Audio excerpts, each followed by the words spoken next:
Welcome back to Oliver's Stories. Tonight, I'm going to tell you about a fear that crept so slowly into the hearts of an entire continent that no one saw it coming until it was too late. A fear that turned neighbors against neighbors, widows into monsters, and healers into villains. A fear that whispered, in the most ordinary of voices, that the woman next door might not be troubled, but wicked. That her kindness might be a mask. That her knowledge of herbs might be a pact with the devil. This is the story of the witch hunts of Europe. Not the dramatic trials and roaring flames you might have seen in movies, but the quiet, creeping suspicion that started long before the first execution, in villages where everyone knew everyone, and where misfortune had to have a cause. Europe, in the late Middle Ages, was not yet the stage of mass trials and crowded executions. It was a quieter world, shaped less by spectacle than by routine. Most people lived in villages of a few dozen families. Roads were narrow and often muddy. Houses were timbered and thatched. The smell of wood smoke hung in the air for much of the year. Chickens scratched in shared yards. Water was drawn from communal wells. The rhythm of life was agricultural, predictable in its outline but uncertain in its outcome. Harvests determined survival. A year of good weather meant full granaries and cautious optimism. A year of rain at the wrong time, or frost too early, could mean hunger before spring. There was no insurance, no distant supply chain to correct shortages. A community relied upon its own fields and its own animals. When misfortune struck, it struck locally. Religion framed how that misfortune was understood. The church was not an abstract institution. It was the structure through which people interpreted life. The parish priest knew each household by name. He baptized infants, witnessed marriages, heard confessions, and buried the dead. Church bells marked the hours of prayer and warned of danger. Feast days broke the monotony of labor. Fasting seasons demanded discipline. Sacred time ordered ordinary time. The devil in this setting was not a literary figure. He was taught as real, active, and persistent. Sermons warned that he prowled constantly, seeking weakness. Artistic images on church walls depicted demons with claws and wings, not to frighten children alone, but to remind adults of spiritual warfare. To believe in demonic activity was not fringe thinking. It was mainstream theology.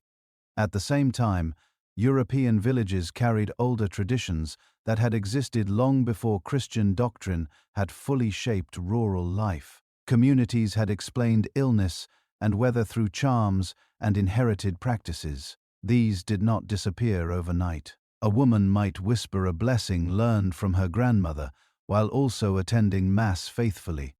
A farmer might place trust in both a saint's intercession and a protective symbol carved into a doorway.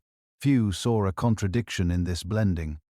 In earlier centuries, church authorities often dismissed popular magic as foolish superstition rather than organized evil. Canon law treated belief in night-flying witches as an illusion. The official position was that some people were deceived by fantasies. The danger lay in error, not in a real conspiracy of witches. This distinction would not last. By the 14th century, Europe had endured profound shocks. The Black Death swept across the continent, removing perhaps a third of the population in only a few years. Entire villages were reduced to half their size. Priests died as they tended the sick. Skilled artisans vanished. Families were fractured. Survivors lived with an awareness of how suddenly stability could collapse. The plague did not produce witch hunts immediately, but it altered mental landscapes. When catastrophe could arrive without warning, people searched for explanations. Divine punishment was one answer. Astrological alignments were another. Blame sometimes fell upon minorities. Fear became familiar. Political authority in Europe was layered and fragmented. Kings ruled kingdoms, but local nobles held judicial rights. City councils governed urban centers with relative independence. Ecclesiastical courts handled matters of doctrine and morality. Secular courts addressed crimes against property and person. Jurisdiction was often contested. In some regions, cooperation between church and secular authorities was smooth. In others, tensions simmered. This complexity mattered. Which trials would later depend on legal procedures. At this early stage, those procedures were still evolving. Inquisitorial methods designed originally to identify heresy allowed judges to pursue hidden belief through questioning and investigation. The idea that conviction could be probed and exposed shaped future developments. Meanwhile, daily life continued with its ordinary concerns. Women brewed ale, baked bread, spun wool, and tended gardens. Many possessed practical knowledge of herbs for fever or childbirth. Men repaired tools, traded at market, and plowed fields behind oxen. Children worked from an early age, guarding animals or collecting firewood. Literacy was rare outside clergy and urban elites. Oral transmission carried memory. Reputation was currency. To be known as reliable meant assistance in times of need. To be considered quarrelsome or unpredictable could isolate a household. When resources were limited, resentment could grow quickly. If a neighbor refused charity and later suffered loss, whispers might connect events. In alpine regions and parts of Western Europe during the 15th century, a conceptual shift began to gather force. Theologians writing in Latin debated whether certain acts of magic were not mere illusions, but evidence of real pacts with demonic forces. They asked whether individuals could consciously renounce Christianity and serve Satan. If so, such actions would qualify as heresy. Heresy was not treated lightly. It threatened unity. A heretic was someone who consciously chose false doctrine. To align witchcraft with heresy elevated the perceived danger. It implied organization, intention, and collective rebellion against God. Local cases began to reflect this reasoning. Accusations described gatherings at night, oaths sworn to the devil, and harmful magic directed at neighbors. Under questioning, some suspects confessed to participating in such assemblies. Whether these confessions reflected belief, coercion, imagination, or desperation is a matter historians still examine. What matters for our story is that the confessions reinforced a pattern. The pattern grew through documentation. Court records preserved language that could be repeated elsewhere. Judges consulted prior cases.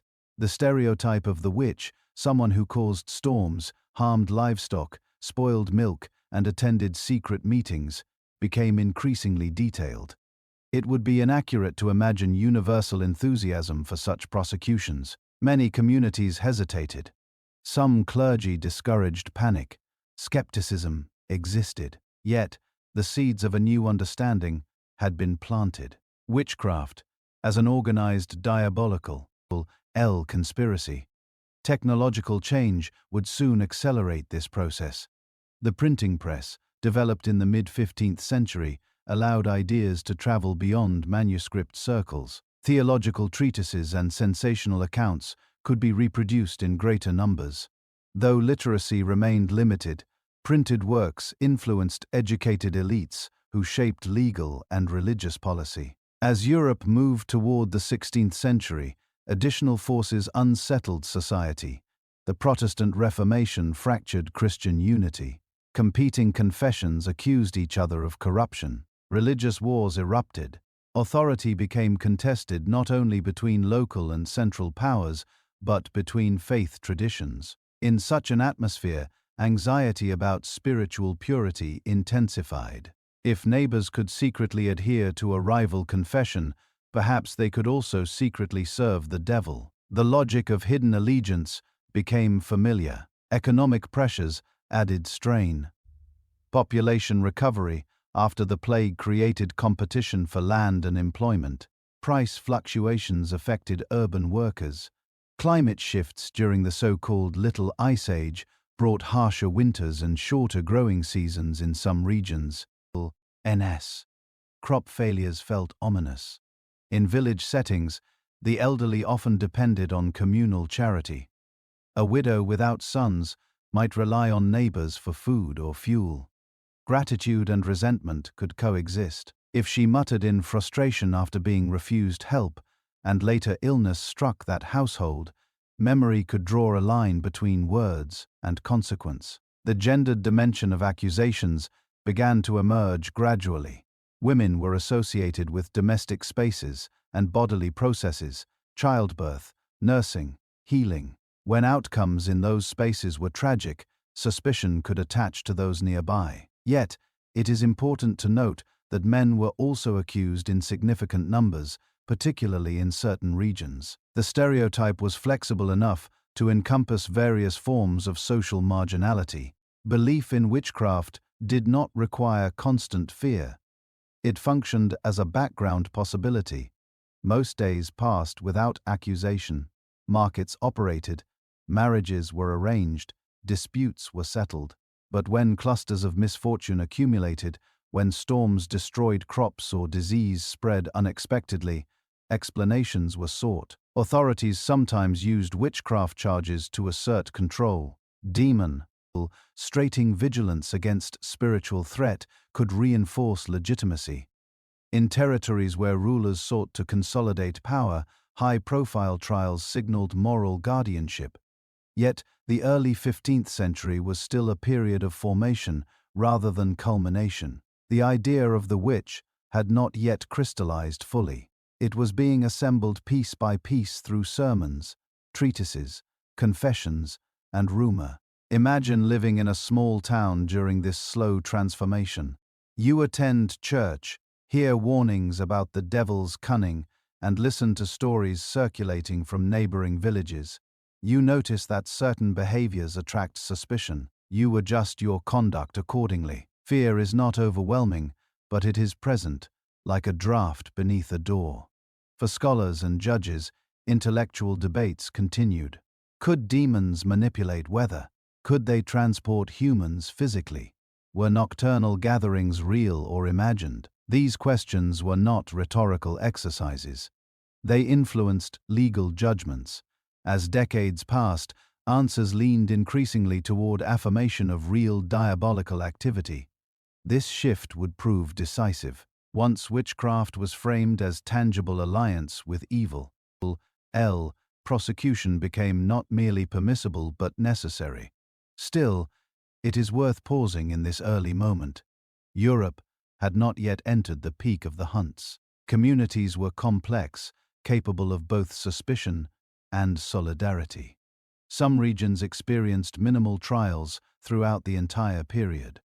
The phenomenon was uneven, shaped by local conditions.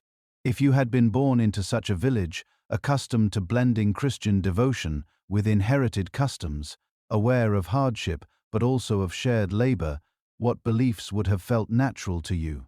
Would the idea of hidden witches have seemed distant or plausible? The story we are beginning is not one of sudden madness. It is one of gradual redefinition. Concepts once dismissed as superstition were recast as crime. Practices once tolerated became suspect. Authority shifted its stance. The ground beneath ordinary life began to change. By the end of the 15th century, Europe stood at a threshold. Intellectual frameworks were aligning with local tensions. Legal tools were ready to be applied more forcefully. The next stage would bring amplification. For now, the continent remains in preparation. Fields are still plowed, bells still are eyeing, neighbors still greet one another at market. But beneath the familiar routines, a new interpretation of danger is forming quietly, steadily, and with consequences few can yet imagine. During the 15th century, Europe did not wake up one morning convinced that witches gathered in secret assemblies to serve the devil. The transformation was slower and more methodical. Ideas that had once remained separate, local superstitions, theological debates about demons, and legal concerns about heresy, began to merge into a single framework. That merger would give shape to what later generations would call the witch hunts. At first, scattered references to harmful magic continued much as they had before.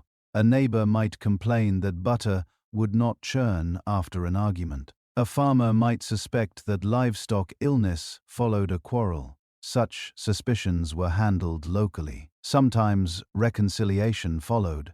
Sometimes minor penalties were imposed. Rarely did these accusations imply organized conspiracy.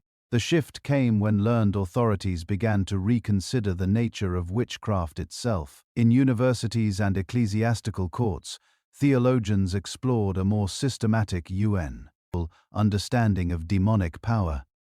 They drew upon earlier writings by church fathers who described demons as capable of influencing human perception. Over time, some scholars moved beyond illusion and argued that demons could produce real physical effects if permitted by God. This intellectual development mattered because it altered the stakes. If demons could act in the physical world, and if humans could knowingly cooperate with them, then witchcraft was no longer simple error. It became rebellion against divine order. In certain alpine regions during the early 15th century, prosecutions began to reflect this expanded vision.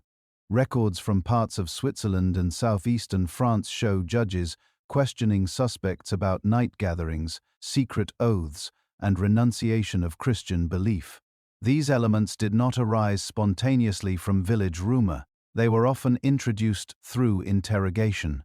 Under pressure, accused individuals sometimes confirmed what interrogators suggested. The result was a feedback loop. Confessions reinforced the emerging stereotype. That stereotype informed future questioning. Each trial added detail. Meetings in remote places, feasts with demonic hosts, storms raised at command. It is important to remember that torture, though regulated in theory, was permitted under certain legal systems when strong suspicion existed. Confession was considered the strongest form of proof. Once torture was applied, consistency and testimony could be interpreted as confirmation of truth rather than a response to pain. As the image of the witch developed, it became more elaborate. No longer simply a person who cast harmful spells, the witch was now described as part of a hidden sect. She, or sometimes he, was said to reject baptism, pledge loyalty to the devil, and participate in communal rituals. This structure mirrored the church itself, but inverted. Such a narrative had persuasive force. Europe was accustomed to the idea of organized heresy. Groups, like the Cathars, had been suppressed in earlier centuries. The possibility of hidden gatherings did not seem implausible to authorities who had confronted doctrinal dissent before.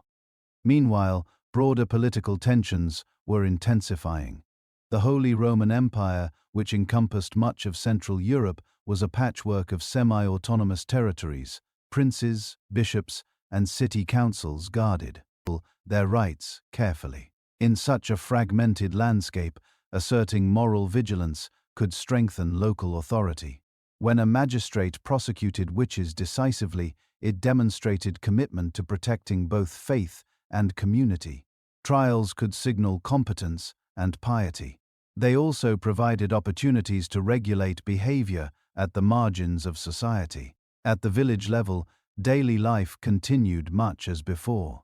Women rose before dawn to prepare bread. Men repaired fences and tended fields. Markets brought goods from neighboring towns, salt, cloth, iron tools. Yet, conversations increasingly included stories from other regions. Travelers carried news of strange confessions and dramatic punishments. The spread of rumor followed familiar patterns. A dramatic account of a trial in one town would be retold in another, sometimes with embellishment. Details hardened into expectation. If witches elsewhere confessed to flying at night, then perhaps similar behavior explained misfortune locally. The printing press, introduced in the mid-15th century, accelerated this process. Though literacy remained limited, printed treatises circulated among clergy and educated officials. One of the most influential texts of the late 15th century, the Malleus Maleficarum, argued forcefully that witches were real, dangerous, and predominantly female. It provided detailed instructions for identifying and prosecuting them. The authors of such manuals framed their arguments carefully. They cited scripture, church authorities, and legal precedent. They claimed to defend orthodoxy. Their works did not invent fear from nothing, but they standardized it. A judge in one region could consult printed guidance developed elsewhere. Uniformity increased. This standardization created a shared vocabulary. Terms like Sabbath entered discourse. Specific questions became routine. Did the accused attend nocturnal gatherings? Did they renounce Christ? Did they receive a mark from the devil? Even if such ideas had not previously existed in a particular village, they could now be introduced through legal procedure. Economic conditions also shaped vulnerability. In parts of Europe, the 15th century saw gradual recovery from earlier demographic collapse. Population growth placed pressure on land. Younger sons struggled to inherit property. Urban workers faced fluctuating wages, scarcity, harpen disputes. When resources were tight, generosity could wane. An elderly woman requesting alms might be viewed as burdensome. If she expressed resentment after refusal and illness followed, neighbors might recall her words with unease. Over time, repeated patterns could crystallize into accusation. Gender expectations influenced perception. Women were responsible for domestic production, brewing, baking, dairying. If butter failed or bread spoiled, suspicion could attach to those involved. Female healers, though valued, operated in a space between accepted knowledge and inherited custom.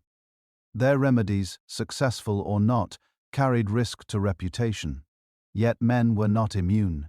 In certain regions, particularly in parts of Scandinavia and Normandy, men constituted a significant portion of the accused. Fishermen whose boats sank unexpectedly or shepherds associated with animal disease could fall under suspicion. Marginal occupations often attracted scrutiny. As prosecutions multiplied in some areas, psychological dynamics shifted. Once several individuals confessed to attending gatherings together, networks expanded rapidly. Each name offered under interrogation could generate new arrests. Entire communities could become entangled. Still, the phenomenon was uneven. Some regions experienced intense waves of trials. Others saw very few. England, for example, would later conduct fewer executions than parts of Germany or Switzerland. The reasons were complex, involving legal standards, judicial culture, and political stability. During the late 15th and early 16th centuries, Europe also faced religious upheaval. The Protestant Reformation challenged papal authority. Territories divided along confessional lines. Catholics and Protestants accused one another of doctrinal error. In such an environment, concern about spiritual purity intensified. Both Catholic and Protestant authorities prosecuted witches, though patterns varied. For reformers who emphasized scripture and moral discipline, eliminating diabolical influence aligned with broader goals of purification. In Catholic regions, responding to reform, demonstrating vigilance against heresy and witchcraft, could reinforce legitimacy. Climate conditions may also have played a subtle role. The period known as the Little Ice Age brought cooler temperatures in parts of Europe. Harvest failures and food shortages followed in certain decades. When crops failed repeatedly, the temptation to attribute misfortune to malevolent intent increased. It is easy to imagine that people in the past were uniformly credulous, yet skepticism existed alongside belief. Some judges dismissed accusations as unreliable. Certain theologians warned against excessive zeal. Doubt did not disappear. It coexisted with fear. Nevertheless, by the early 16th century, the conceptual framework of organized witchcraft had taken firm hold in many parts of Europe. The witch was no longer merely a village quarrel amplified. She was a participant in a cosmic rebellion. For an ordinary person living in this era, the transformation might have felt gradual. Sermons became more explicit, legal procedures more probing, stories more detailed. The world remained recognizable: fields, markets, church, but the interpretation of misfortune had shifted. If storms destroyed vineyards, one might ask not only about weather patterns, but about hidden malice. If illness spread inexplicably, the possibility of demonic intervention might arise sooner than before. This merging of theology, law, rumor, and local tension create fertile ground. The witch hunts did not erupt everywhere at once. They emerged where conditions allowed, where judicial systems permitted torture, where authorities were motivated, where social strain was acute. By the middle of the 16th century, Europe was poised for escalation. Confessional conflict, economic pressure, and printed demonology combined to intensify suspicion. Trials would grow larger. Executions would increase in certain territories. Entire towns would experience waves of accusation. Yet, the story remains complex. Not all communities surrendered to panic. Some resisted. Some courts demanded higher standards of proof. The same Europe that produced fervent prosecutions also produced measured restraint. As invisible enemies took shape in the imagination, they acquired names, rituals, and structure. Fear, once diffused, became organized. If you had lived in such a time, hearing sermons warning of hidden gatherings, aware of confessions from nearby towns, dependent on neighbors yet wary of their resentment, how steady would your confidence have remained? The groundwork had been laid. The image of the witch stood clearly before Europe now, defined and codified. What followed would depend not only on belief, but on power. By the early 16th century, the idea of the witch as a deliberate servant of the devil had entered legal language in several parts of Europe. What had once been debated among theologians now appeared in courtrooms. The shift did not occur through public decree alone. It unfolded through rulings, manuals, and revised interpretations of existing law. Quietly, the boundaries of acceptable belief narrowed. Church law had long treated superstition as error rather than organized rebellion. Medieval canonists had argued that those who claimed to fly at night with spirits were deceived by illusion. To believe such fantasies was foolish, not criminal. That older position did not disappear immediately. It lingered in some regions, influencing cautious judges. Yet by the 15th century, certain clerics began to argue that dismissing reports of diabolical gatherings underestimated the devil's capacity. If heresy was conscious rejection of the faith, and if witches renounced baptism and worshipped Satan, then witchcraft qualified as heresy. Heresy demanded investigation. The inquisitorial system provided tools for that investigation. Litigation. Originally designed to confront doctrinal deviation, inquisitorial procedure allowed judges to initiate cases without a private accuser. Suspicion could be enough to open inquiry. Witness testimony, rumor, and reputation became admissible in new ways. Under this model, the court actively sought hidden truth rather than simply arbitrating disputes between parties. In regions where ecclesiastical courts cooperated with secular authorities, the effect could be significant. A charge of diabolical witchcraft crossed jurisdictions. It concerned both spiritual integrity and public order. Secular magistrates often took the lead in sentencing, especially when execution was involved. The logic of procedure mattered. Torture, though theoretically regulated and applied only when strong suspicion existed, could be authorized to extract confession. Legal theory held that torture could not produce truth unless guilt was already likely. In practice, once torture was applied, resistance became difficult. Confession, considered the most reliable form of proof, frequently followed. Printed legal manuals standardized questioning. Judges were advised to ask about pacts with the devil, ate, end dance at nocturnal assemblies, and use of harmful magic. Even if local rumor had not yet included such details, interrogation introduced them. The process itself shaped narrative. At the same time, Europe was undergoing profound religious division. The Protestant Reformation fractured Christian unity across the continent. Lutheran territories, Reformed cities, and Catholic strongholds developed distinct identities. Each side feared contamination from the other. Spiritual vigilance intensified. In some Protestant regions, reformers emphasized moral discipline and community purity. Church visitations scrutinized behavior. Consistory courts monitored adherence to doctrine. Within this environment, belief in witchcraft aligned with broader efforts to cleanse society of perceived corruption. Catholic territories, particularly those influenced by the Counter-Reformation, also pursued reform.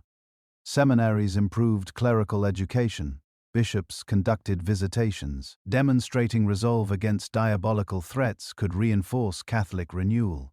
Thus, despite confessional conflict, both Protestant and Catholic authorities participated in witch prosecutions. The hunts were not confined to one branch of Christianity. They emerged where legal frameworks and social tensions converged. Political instability amplified the effect. The Holy Roman Empire remained decentralized, with hundreds of territories exercising judicial autonomy.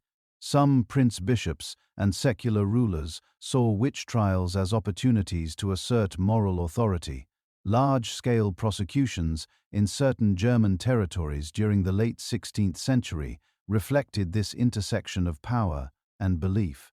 In France, too, regional courts pursued cases with varying intensity. Scotland experienced significant waves of trials during the late 16th and early 17th centuries, influenced partly by royal interest in demonology. England, by contrast, maintained stricter evidentiary standards, though it did not avoid prosecutions entirely. Daily life continued alongside these developments. Farmers tended vineyards and fields. Urban artisans joined guilds and paid taxes. Markets bustled with trade in grain, cloth, and livestock. Yet beneath the routine, awareness of witchcraft cases spread. Executions were public events. Sermons reinforced their moral lesson. Communities learned what constituted suspicious behavior. Quarrels followed by misfortune gained new weight. An elderly woman living alone could be observed more carefully. A midwife whose patients died in childbirth risked scrutiny. A man who boasted of unusual knowledge might attract attention. Economic shifts sharpened vulnerability. Price inflation in the 16th century strained household budgets. Population growth intensified competition for work. Periodic crop failures reminded communities of their fragility. When explanations were scarce, suspicion found direction. The stereotype of the witch evolved further. Demonological texts described the Sabbath as an organized gathering where participants worshipped the devil in animal form, feasted, and plotted harm. Whether such gatherings existed in reality is doubtful. Evidence suggests that details often emerged under interrogation. Nevertheless, the image acquired authority through repetition. Judges sometimes sought corroboration by identifying physical marks on the body believed to indicate demonic pact. These examinations, invasive and humiliating, reinforced the assumption of guilt. Once a mark was declared found, skepticism diminished. Children occasionally entered the narrative. In some regions, they were called to testify or even accuse themselves. Their statements, shaped by questioning, could expand networks of suspicion. Entire families became implicated. Yet, it would be misleading to present Europe as uniformly engulfed. Many territories experienced limited or no executions. Legal culture influenced outcome. In places where appellate courts reviewed sentences carefully, enthusiasm could be restrained. Where torture was more tightly regulated, confessions were fewer. Still, certain regions saw escalation. In parts of Germany during the late 16th century, mass trials resulted in dozens or even hundreds of executions over short periods. The combination of decentralized authority, confessional tension, and local economic strain created volatile conditions. The social composition of the accused varied. While women constituted a majority overall, percentages fluctuated by region. Age often skewed older, though younger individuals were not immune. Social isolation and poverty increased risk, but prosperous citizens could also be targeted during intense waves. The psychological atmosphere in towns experiencing multiple trials changed people receptively. Fear narrowed conversation. People avoided open disagreement. Everyday conflicts acquired dangerous potential. The boundary between ordinary misfortune and alleged malice blurred. In these environments, some officials grew uneasy. Jurists trained in Roman law emphasized evidentiary standards. They warned against over-reliance on confession obtained through torture. A minority of theologians questioned the coherence of Sabbath narratives. Doubt began to circulate quietly. However, doubt rarely halted trials immediately. Where authorities were committed, prosecutions continued. The machinery of accusation, once set in motion, proved difficult to slow. Consider a small German town around 1580. The harvest has been modest. Religious tensions simmer between neighboring territories. A child falls ill unexpectedly. A quarrel between households becomes remembered in sharper detail. An accusation is whispered to a magistrate. Investigation begins. Maims emerge. Arrests follow. Each step may appear rational within its own framework. Officials believe they are protecting the community. Neighbors believe they are explaining misfortune. The accused, under pressure, may confess to a sea they never imagined before arrest. The narrative feeds itself. Meanwhile, elsewhere in Europe, similar dynamics unfold independently. In Scotland, royal interest in demonology influences legal pursuit. In parts of France, local courts experiment with procedures. In Italy and Spain, inquisitorial systems approach witchcraft differently, sometimes showing greater skepticism. The variability underscores an important point. The witch hunts were not inevitable or uniform. They depended on human decisions, on judges, rulers, clergy, and communities responding to conditions around them. As the 16th century progressed, Europe edged closer to the period historians identify as the peak of the hunts. War would soon devastate Central Europe on an unprecedented scale. Economic collapse and famine would follow. Under such strain, suspicion would find fertile soil. But before that crescendo, the legal and intellectual transformation had to be completed. Witchcraft was now codified as diabolical heresy in many regions. Procedures existed to prosecute it. Manuals advised magistrates. Confessions reinforced belief. If you had lived in such a town, aware that neighbors elsewhere had been executed for secret allegiance to evil, how secure would you have felt in your own innocence? Would confidence in justice have outweighed anxiety about rumor? Europe stood at a point where invisible enemies had been defined and institutions were prepared to confront them. The next decades would test how far that confrontation would go. By the late 16th century, fear no longer depended solely on rumor or courtroom testimony. It could be printed, bound, transported, and sold. The invention of the printing press more than a century earlier had already transformed religious debate and political communication. Now it played a quieter but powerful role in shaping how Europeans imagined witchcraft. Printing did not create belief in witches. That belief had already taken form through theology, law, and local suspicion. But prints stabilized and spread the image. A magistrate in a small German territory could consult a treatise written decades earlier in another region. A preacher in Scotland could read about trials in France.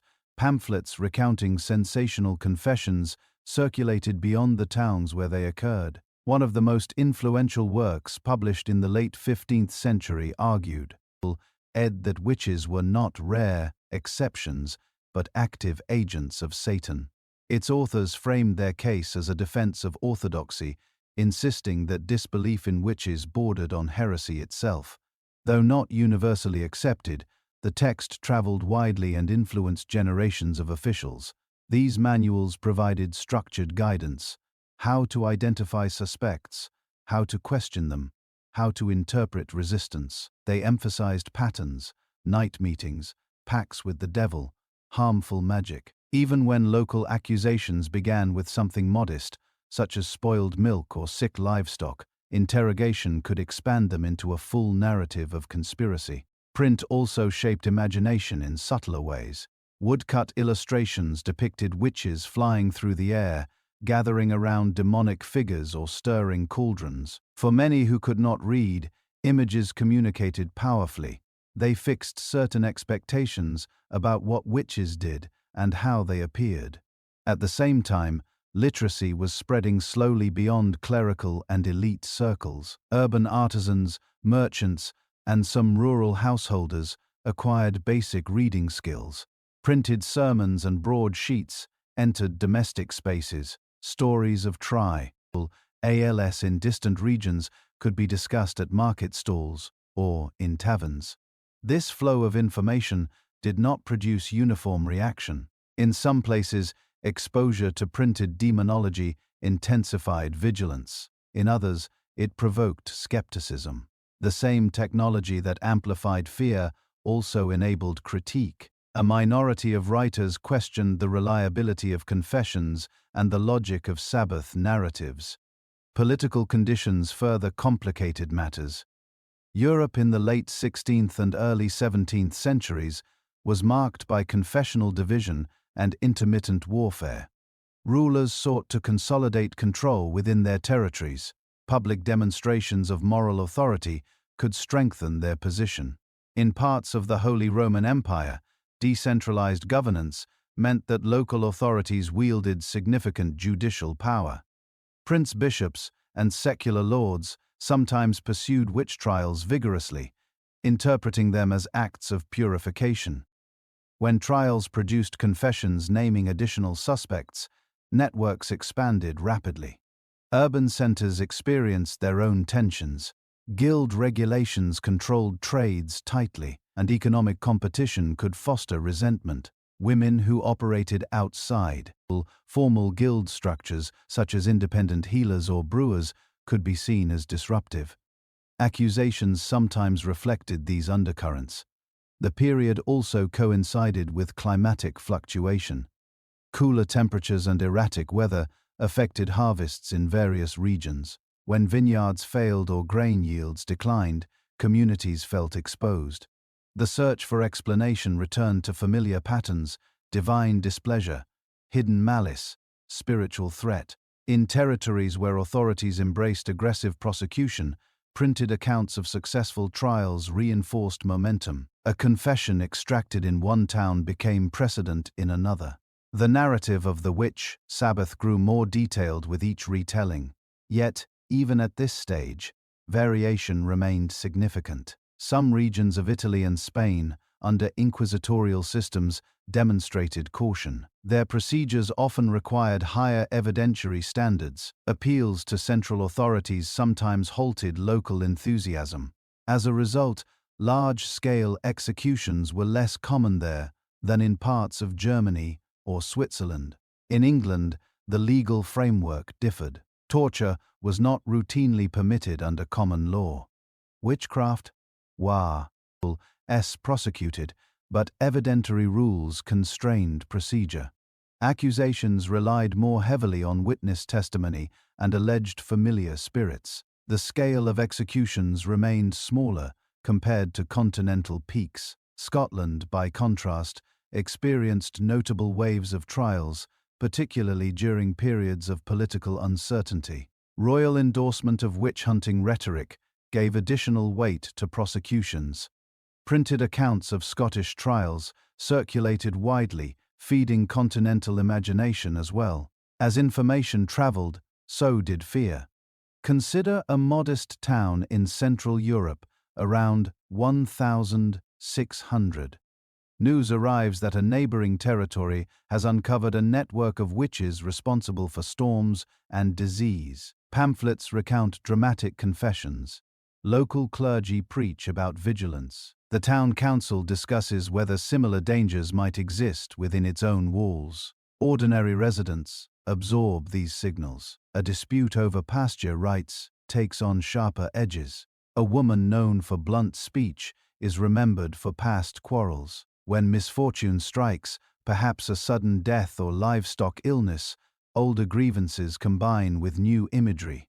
Suspicion finds direction. Once a trial begins, print. Ed manuals guide questioning. Judges ask about gatherings and pacts. Even if the accused has never heard of such things, under pressure, fragments of suggested narratives may be incorporated into confession. Those fragments become proof cited in subsequent cases. This process illustrates how culture and law intertwined. Belief was not merely spontaneous. It was cultivated. Authorities who believed in diabolical conspiracy acted accordingly.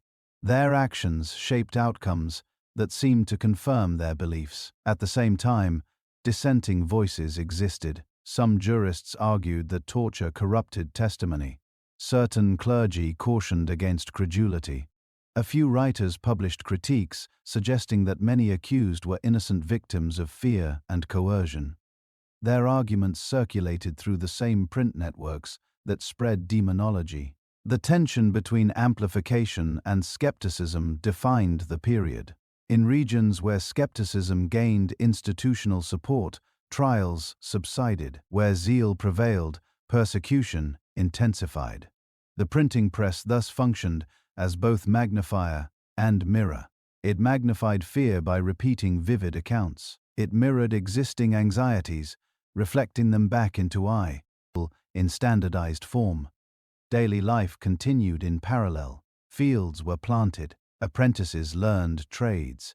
Weddings and funerals punctuated the year. Yet, in towns experiencing waves of trials, atmosphere shifted. Conversation grew cautious. Social trust eroded. Children were warned to speak carefully. One of the most dangerous features of large-scale hunts was the chain reaction. Confessions often included names of alleged accomplices. Each new arrest produced further names. In some German territories during the early 17th century, dozens or even hundreds were executed over short periods. Entire neighborhoods were implicated. Such outbreaks were not universal, but where they occurred, they reshaped communities permanently. Property changed hands. Families were extinguished. Records show the economic cost alongside human loss. As Europe approached the outbreak of the 30 Years' War in 1618, tensions intensified further. Religious conflict, territorial ambition, and fragile alliances set the stage for devastation. In the years of war that followed, famine and displacement would heighten vulnerability. The printed image of the witch was now well established, organized, conspiratorial, and dangerous. It traveled across borders more easily than armies. Its details were consistent enough to create recognition, flexible enough to adapt to local conditions. If you imagine yourself in a village where pamphlets describe witches raising storms and where sermons warn of hidden assemblies, how easily might suspicion take root when hail destroys your crops? Would you question the narrative, or would it offer a sense of explanation amid uncertainty? By the early 17th century, the witch hunts were poised to reach their most intense phase in parts of Europe. Print had done its work. Law had been reshaped. Belief had been organized. The next stage would unfold under the shadow of war. As the 17th century opened, the image of the witch had already been formed in legal texts and printed pages. Yet, trials did not begin in books. They began in villages on muddy lanes, in kitchens thick with smoke, in fields where neighbors worked side by side. The great persecutions that would later fill records were built upon small frictions, ordinary resentments, and fragile reputations. Most Europeans still lived in rural communities. A village might contain 30 or 40 households clustered around a circa, hurch, and a few shared wells. Families depended upon one another for survival. Harvest required cooperation. Tools were borrowed. Labor was exchanged. At the same time, proximity meant conflict could not easily be avoided. Charity was expected, but it was not always offered freely. An elderly widow who lacked strong family support might go door to door requesting bread or milk. Refusal could wound pride. Words spoken in irritation lingered. If the household that refused later experienced illness or livestock loss, memory drew connections. These were not elaborate accusations at first. There were suspicions voiced in private. Since she left my yard, the cow was not given milk. After he threatened me, the child fell sick. Patterns were formed in recollection. Not always, in fact. Human memory prefers sequence to randomness. In times of scarcity, such patterns grew sharper. The early 17th century brought fluctuating harvests in many regions. Cooler summers shortened growing seasons. Grain prices rose unpredictably. Urban demand increased pressure on rural production. When a bad harvest coincided with local quarrels, explanation sought a target. Village economies operated on trust. If the household was considered unreliable or ill-tempered, cooperation weakened. Social isolation could follow. Once isolated, a person became more vulnerable to suspicion. Reputation was a fragile defense. Women were often at the center of these tensions because of their economic roles. They brewed ale for sale, prepared dairy products, assisted in childbirth, and administered herbal remedies. Success in these tasks earned respect. Failure invited scrutiny. When milk soured or infants died, events tragically common blame could attach to those nearest. Age also mattered. Older women who outlived husbands sometimes depended upon neighbors for support. Without sons to advocate for them, they stood exposed. Yet youth did not guarantee safety. In certain outbreaks, younger women were accused when confessions named them. Men, too, could fall under suspicion, especially those whose occupations touched uncertainty, shepherds, millers, or men known for unconventional habits. In some regions, a man with a reputation for anger or disputes over land rights might be accused if misfortune struck those with whom he had quarreled. The escalation from private suspicion to public accusation required a catalyst. Sometimes it was illness spreading among children, sometimes a series of crop failures. Occasionally, it was the intervention of local clergy, who interpreted events as spiritual threat. Once formal complaint reached a magistrate, procedure took over. Interrogation rarely confined itself to the original grievance.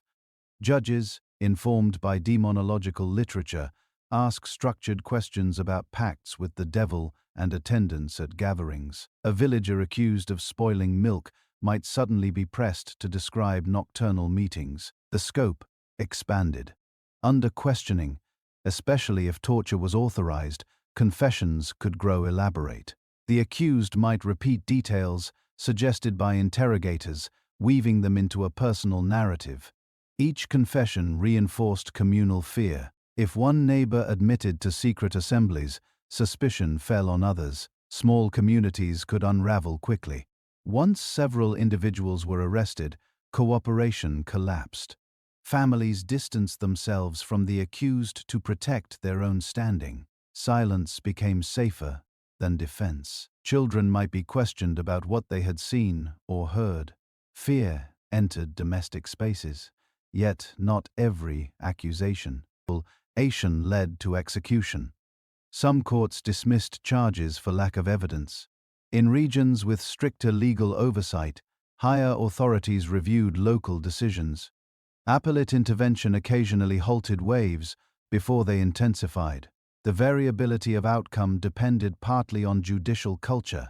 In some German territories, local magistrates had broad authority and limited external supervision. Where leaders believed strongly in diabolical conspiracy, trials expanded rapidly. In other areas, centralized courts demanded rigorous proof, reducing the likelihood of mass execution. It is worth noting that witch hunts did not target only the powerless. In certain severe outbreaks, wealthier citizens and even members of local councils were accused. Once the logic of conspiracy took hold, status offered incomplete protection. The chain of confession could reach upward as easily as downward. Community psychology shifted as accusations multiplied. Ordinary disputes became dangerous. Neighbors avoided overt disagreement. Hospitality declined. Even gestures of kindness could be misinterpreted. A loaf of bread offered by someone under suspicion might be refused for fear of enchantment. Econ. I see incentives sometimes intersected with accusation. Property of the convicted could be confiscated, benefiting local authorities or accusers. While not always the primary motive, such outcomes complicated moral landscape. In some villages, a single determined official or clergyman played a central role in intensifying trials. Personal conviction combined with institutional authority could transform isolated suspicion into systematic purge. Conversely, a cautious magistrate could dampen panic by refusing to pursue weak evidence. Daily routines persisted, despite tension.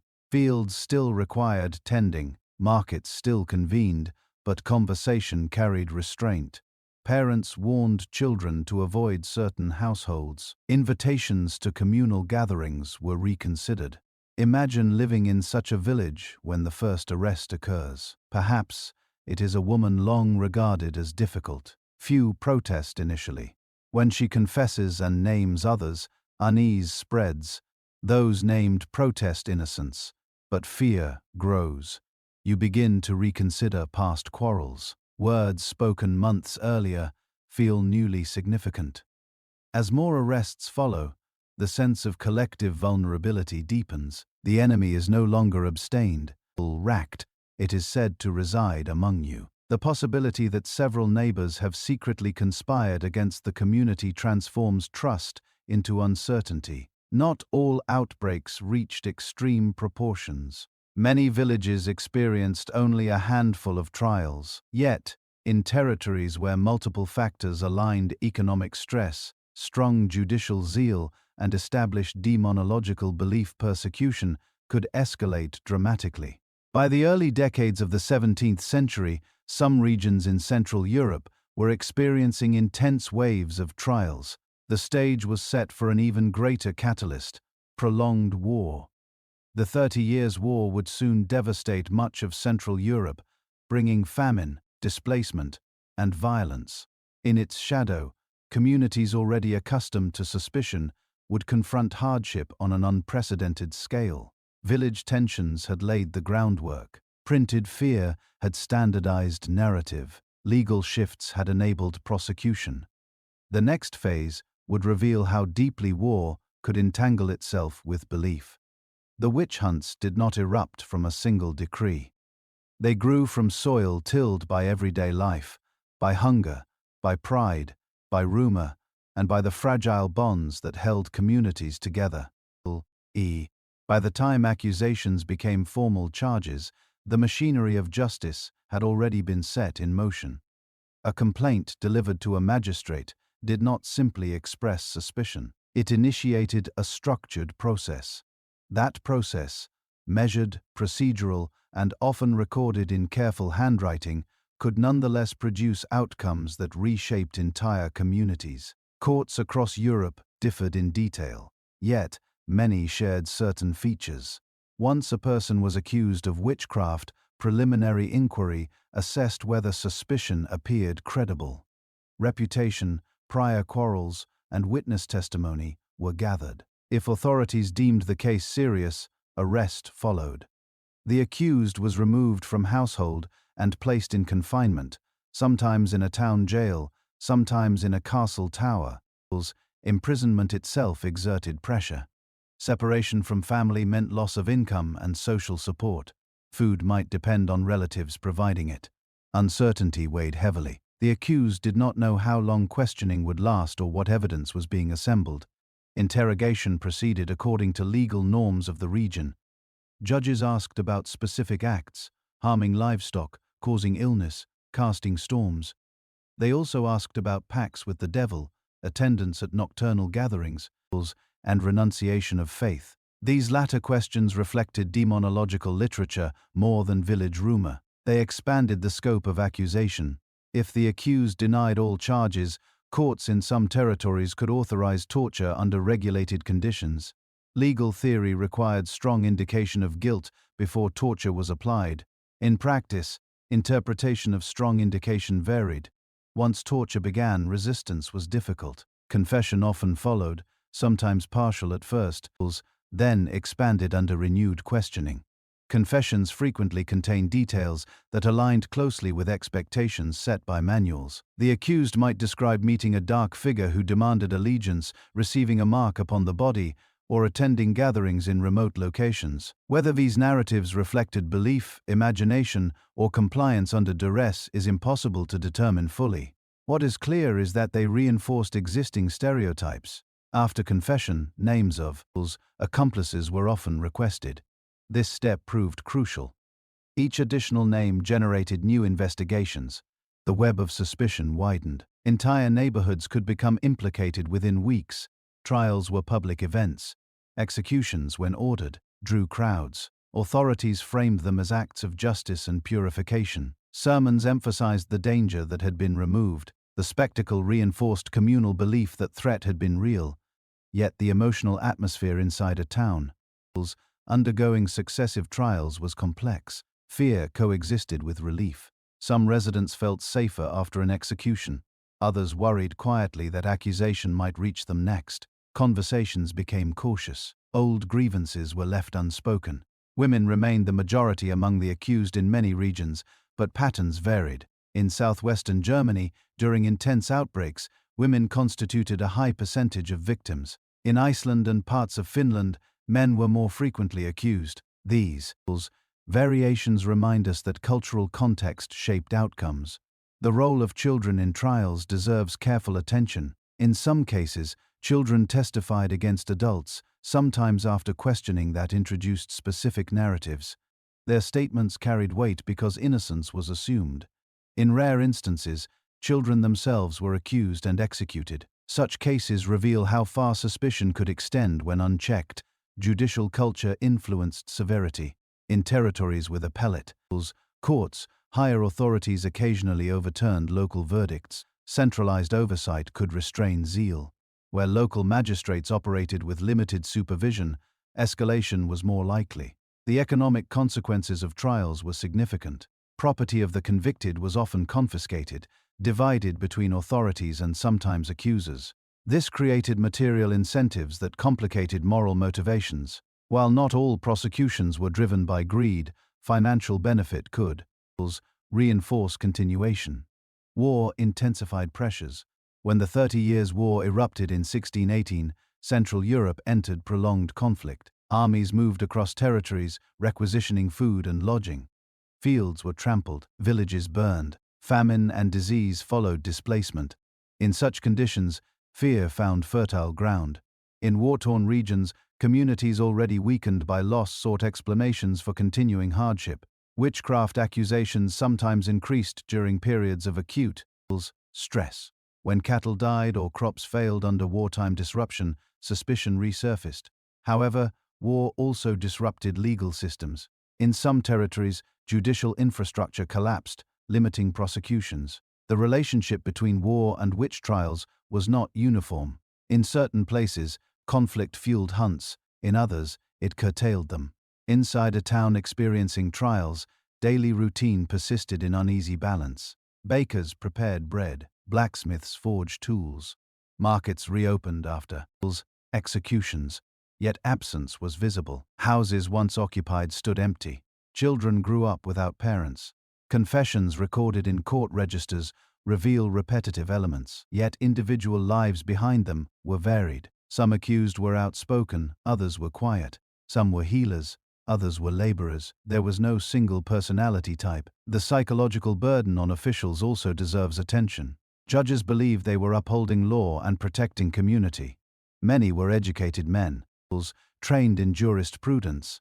They consulted manuals, followed procedure, and recorded testimony meticulously. Within their framework, they acted rationally. Doubt occasionally surfaced. Some jurists questioned reliance on torture. A few theologians suggested that excessive zeal dishonored justice. Yet, during intense waves, dissenting voices struggled to prevail. Imagine living in a small German principality during the height of a trial wave around 1628. Arrests occur weekly. Names multiply. Executions follow. You attend church and hear sermons praising vigilance. You pass houses marked by loss. You consider every quarrel carefully. Such environments produced conformity. Publicly defending an accused person risks suspicion. Silence became protective. Community bonds frayed. Not all trials ended in execution. Some accused recanted confessions and were acquitted when higher courts intervened. In certain regions, skepticism gradually gained influence, reducing severity. But where local zeal remained strong, the cycle continued until exhaustion or external intervention halted it. By the mid-7th century, the scale of trials in parts of Central Europe had reached levels that shocked even contemporaries. Hundreds perished in some territories. Entire social networks were dismantled. Yet the peak would not endure indefinitely. Legal criticism, administrative reform, and shifting intellectual currents would soon challenge the assumptions underlying prosecutions. For now, however, the courtroom stood at the center of village life in afflicted regions. Procedure lent legitimacy. Confession supplied narrative. Execution provided closure temporary and incomplete. If you had been summoned as a witness in such a trial, would you have spoken cautiously or confidently? Would you have trusted the process or feared it? The system, once engaged, was difficult to halt from within. It required changes in thought and authority that were still forming beyond the walls of local courts. As trials expanded across parts of Europe, observers began to notice a pattern. The majority of those accused were women. This was not universal, and regional differences were significant. Yet, overall statistics from many territories show a clear imbalance. Understanding why requires careful attention to daily life, social roles, and the expectations placed upon women in early modern Europe. Most women in rural communities carried heavy domestic responsibilities. They managed households that functioned as centers of production. Bread was baked at home.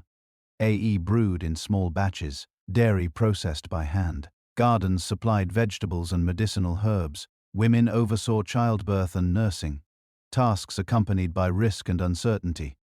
In times of illness, they were often the first to attempt remedies. These responsibilities placed women at the intersection of life and vulnerability.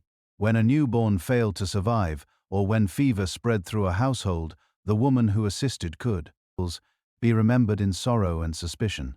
Even when she had done nothing unusual, proximity to tragedy created a shadow. Marital status influenced vulnerability. Married women often enjoyed some protection through husbands and extended family networks. Widows, particularly those without adult sons, lacked such defense. They might rely on community charity, a position that could generate tension if requests were frequent. Age mattered as well. Many accused women were middle-aged or older beyond the years of childbearing. Their economic productivity might have declined. In a society where survival depended on contribution, dependence could provoke resentment. Yet, gender imbalance cannot be reduced to economic strain alone. Cultural assumptions about women shaped perception. Early modern theology and medical theory often portrayed women as spiritually and physically weaker than men, more susceptible to temptation. Such ideas did not automatically lead to accusation, but they provided a framework that made female guilt seem plausible to some authorities.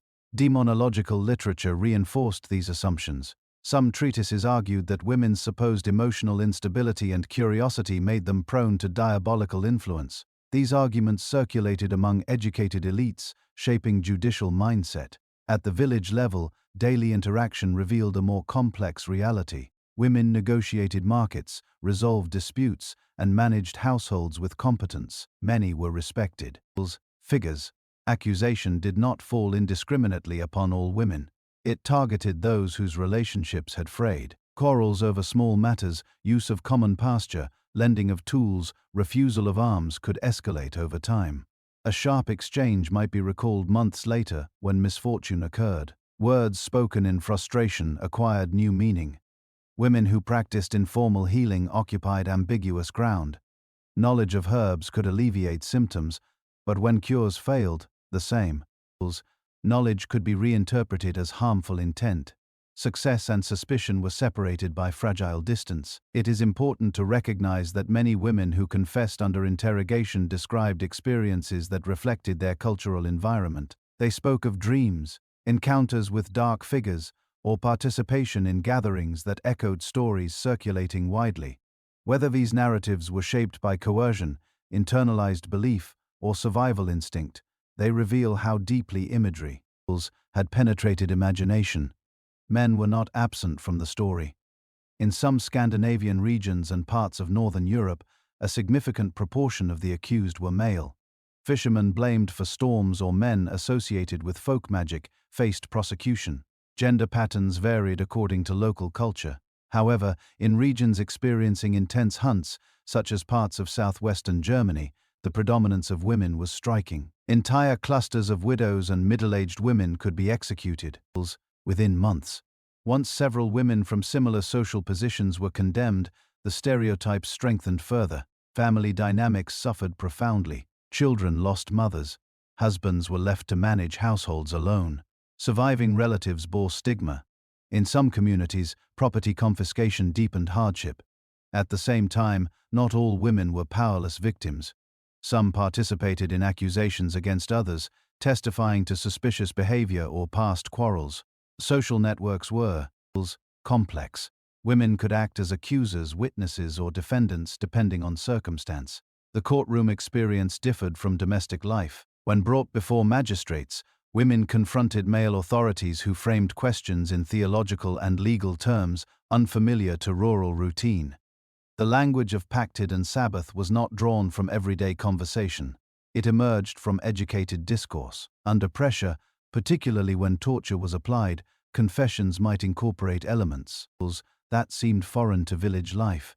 Yet once recorded, those elements fed back into communal narrative. Neighbors who heard details repeated during sermons or read in pamphlets absorbed them as evidence. The emotional climate for women in regions undergoing trials must have been unsettling. Ordinary tasks, gathering herbs, assisting in childbirth, tending livestock could be reinterpreted under suspicion. Silence became prudent. Relationships were managed carefully.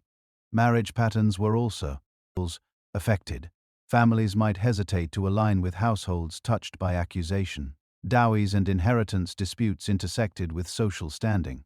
A woman whose reputation faltered could find support withdrawn. It would be misleading to assume that women uniformly accepted accusations passively. Some resisted strongly, maintaining innocence despite torture. Others recanted earlier confessions when given opportunity. Records reveal moments of defiance alongside compliance. In certain territories, female solidarity appeared when groups of women protested arrests or petitioned authorities for release of relatives. Such actions carried risk, but demonstrate that fear did not erase agency entirely. Religious belief shaped interpretation as well. Many women accused of witchcraft were devout Christians who attended church regularly. Confession under torture might include admission of renouncing baptism, yet parish records show consistent participation in sacramental life before arrest. The dissonance between lived faith and legal narrative is striking. As the 17th century advanced, critics of witch trials began to note gender imbalance. Some argued that prosecutions targeted the vulnerable rather than the truly dangerous. These critiques remained minority voices for decades, but they planted seeds of doubt. Meanwhile, in regions where hunts intensified, the image of the female witch became emblematic. Woodcuts depicted elderly women riding broomsticks or consorting with demons. Such imagery simplified complex realities into caricature. If you imagine yourself as a middle-aged widow in a small German town around 1630, reliant on neighbors for grain during a poor harvest, aware that several women nearby have been arrested, How would you carry yourself? Would you speak less, avoid certain households, pray more fervently? The intersection of gender, poverty, and belief shaped much of the witch hunt's human toll. Yet, the phenomenon cannot be reduced to misogyny alone. It emerged from a matrix of theology, law, and community strain in which women were disproportionately exposed. As war continued to devastate Central Europe, and as intellectual currents began slowly to shift, questions about justice and evidence would grow louder. For now, however, many towns remained caught in cycles of accusation. The lives of women stood at the center of that cycle, ordinary lives marked by labor and care suddenly recast as threats to communal safety. Although women formed the majority of those accused in many regions, the expanding logic of witchcraft did not remain confined to one gender or age. As trials intensified in certain territories during the 17th century, the circle of suspicion widened. Men, children, itinerant laborers, and religious minorities could all be drawn into proceedings when circumstances allowed. In parts of Scandinavia and Iceland, for example, men represented a significant portion of those prosecuted. The cultural association between men and certain forms of learned magic influenced these patterns. Knowledge of runes, charms for fishing, or weather manipulation could attract attention when storms destroyed boats or harvests failed. In such settings, accusations reflected local traditions as much as broader European stereotypes. In Central Europe, too, male suspects appeared frequently in trial records. Millers, shepherds, and tavern keepers sometimes faced charges when disputes coincided with misfortune. Men, who lived at the margins without strong kin networks or established property, were particularly exposed. Social isolation was a common thread across genders. Children entered the story in complex ways. In some cases, children were witnesses.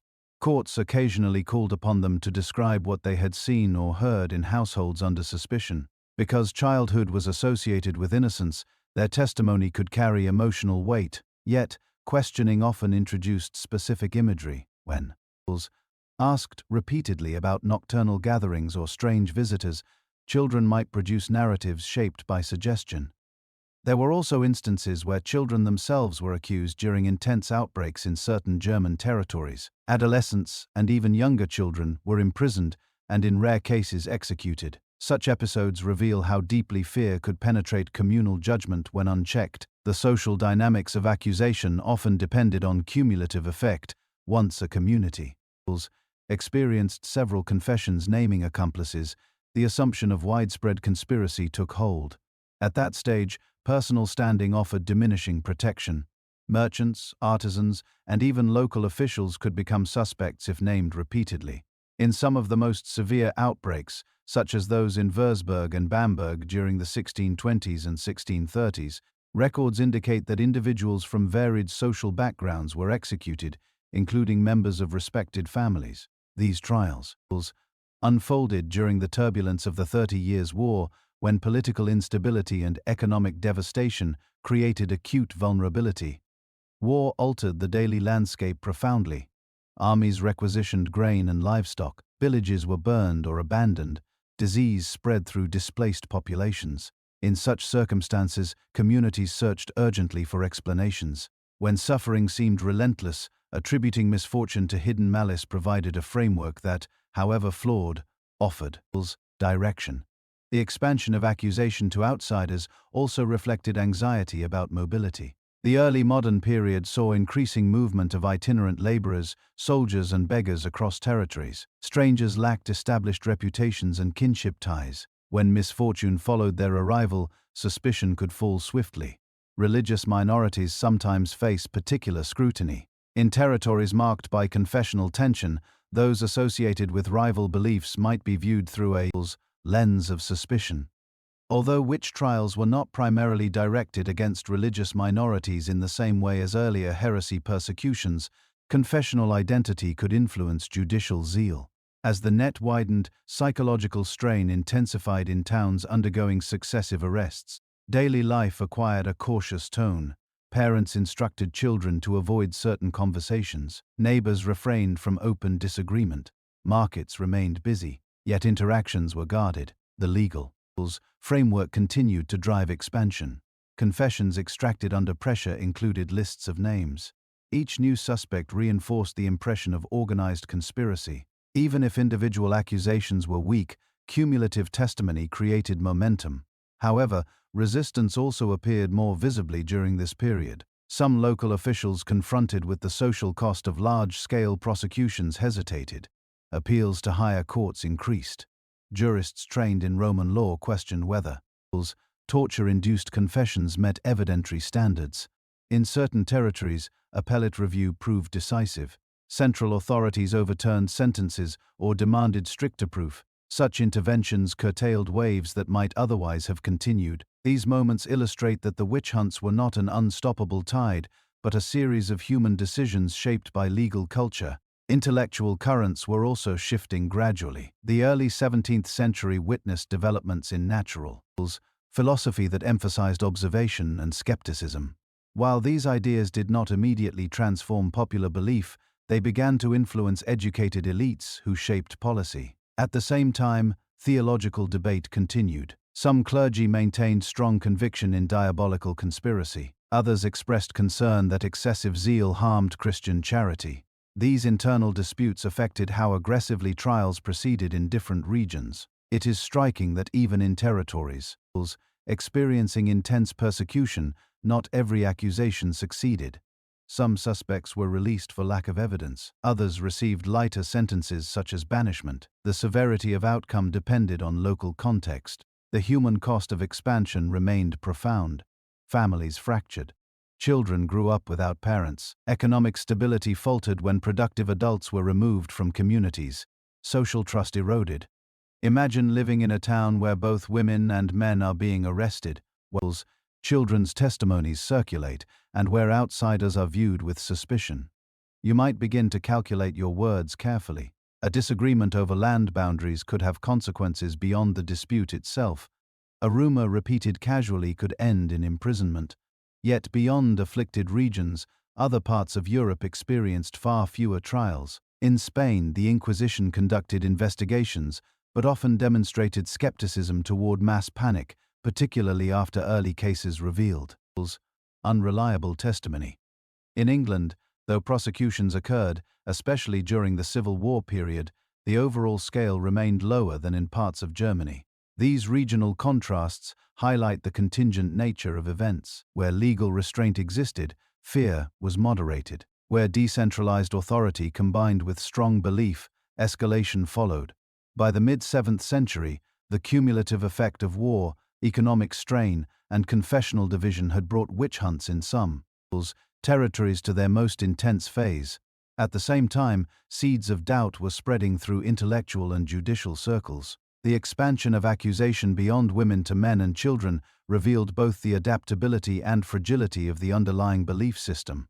Once the logic of conspiracy was accepted, boundaries blurred. If you had lived in such an environment, witnessing the arrest of individuals from varied backgrounds, would you have concluded that danger was truly widespread? Or might you have begun to suspect that the pattern itself signaled error? The question would soon gain urgency. As war continued to devastate Central Europe and as voices of skepticism grew more confident, the circle had widened. The consequences would now extend beyond individual villages to broader debates about justice and reason. As the 17th century progressed, witch trials in certain regions no longer appeared as isolated reactions to village quarrels. They became entangled with political ambition, territorial insecurity, and the struggle for authority in a fragmented Europe. The accusation of witchcraft could serve not only as an explanation for misfortune, but as a demonstration of power. The Holy Roman Empire provides a clear example of how political structure shaped events. Composed of hundreds of semi-autonomous territories, bishopries, duchies, free cities, it lacked centralized judicial control. Local rulers exercised significant authority within their domains. In such an environment, public displays of moral vigilance reinforced legitimacy. When a prince, bishop, or secular lord pursued witch trials aggressively, it signaled determination to cleanse the territory of hidden corruption. Executions were not merely punitive, they were performative acts of governance. They conveyed that the ruler was attentive to spiritual and social order. In the bishoprics of Wsburg and Bamberg during the 1620s and 1630s, large-scale persecutions unfolded under leaders who believed firmly in diabolical conspiracy. These territories were already destabilized by the 30 Years' War. Armies moved across their lands, draining resources and spreading disease. Political authority felt precarious. Within that atmosphere, rooting out witches aligned with a broader effort to assert control amid chaos. Trials expanded rapidly. Confessions multiplied. Individuals from varied social ranks were executed. Even clergy and officials were not immune once named. The intertwining of war and witch hunts was complex. The 30 Years' War devastated Central Europe from 1618 to 1648, causing famine, displacement, and economic collapse. Villages were burned, crops destroyed, trade disrupted. In some areas, population declined dramatically. Such devastation intensified anxiety. When suffering appeared relentless, hidden causes seemed plausible. Leaders confronting war-induced disorder might interpret witchcraft as one more destabilizing force requiring elimination. Yet war also disrupted judicial capacity in some regions. Where courts collapsed or authorities fled, prosecutions slowed. The relationship between conflict and witch hunts depended on local conditions. In some territories, war fueled persecution. In others, it limited it. Political calculations sometimes intersected with personal conviction. A ruler deeply persuaded of diabolical threat might pursue trials sincerely. Another might recognize that demonstrating firmness against witches enhanced reputation among subjects. Motivations were rarely singular. Confessional identity also shaped intensity. Territories that had recently shifted religious allegiance, whether from Catholic to Protestant or vice versa, sometimes experienced heightened vigilance. Establishing orthodoxy involved eliminating perceived internal threats. Witchcraft accusations fit within that logic of purification. Municipal politics played a role as well. In towns governed by councils of local elites, factional disputes could intersect with trials. If one faction gained control of the court, prosecutions might expand under its authority. Conversely, shifts in leadership could bring restraint. Economic strain under war conditions exacerbated tensions. Inflation eroded purchasing power. Tax burdens increased to finance military campaigns. Households struggled to maintain stability. In such circumstances, resentment could find outlet through accusation. The spectacle of execution reinforced political messaging. Public burnings or hangings demonstrated that authorities acted decisively. Sermons delivered at these events emphasized protection of community. Justice was presented as necessary and righteous. However, large-scale persecutions carried risks. When trials engulfed respected families, including merchants or officials, social cohesion weakened. Property confiscations disrupted local economies. Fear inhibited trade and cooperation. In some territories, neighboring rulers expressed concern about excess. Appeals to imperial courts occasionally intervened. Higher authorities wary of destabilization demanded stricter evidentiary standards. In certain cases, imperial mandates curtailed local zeal. These interventions illustrate that political systems contain mechanisms capable of restraint, though not always deployed swiftly. Outside Central Europe, political contexts differed. In France, where royal authority gradually consolidated, the crown increasingly limited local courts' autonomy during the later 17th century. Centralization contributed to decline in prosecutions. In England, common law procedures and parliamentary politics shaped a different trajectory with notable outbreaks, such as those associated with Matthew Hopkins during the Civil War, but without sustained mass persecution. Scotland's experience reflected its own political tensions. Royal endorsement of witch-hunting rhetoric during the late 16th century influenced early waves. Political upheavals intersected with renewed accusations, yet overall numbers remained lower than some continental peaks. As political landscapes evolved, intellectual currents gained momentum. Skeptical jurists questioned the reliability of torture-induced confession. Scholars influenced by emerging scientific methods emphasized observation and natural explanation. These ideas did not instantly dismantle belief in witches, but they introduced alternatives. By the mid-7th century, exhaustion set in within some afflicted territories. After years of war and waves of executions, communities faced demographic and economic depletion. Authorities began to recognize the cost of unchecked prosecution. Imagine living in a German bishopric during the height of trials. You have endured war, requisitions, and hunger. Now neighbors are executed in the name of purification. You attend public sermons affirming justice, yet you also see families diminished. Would you feel protected or unsettled? The political dimension of witch hunts reveals that belief alone did not determine outcome. Power-shaped enforcement.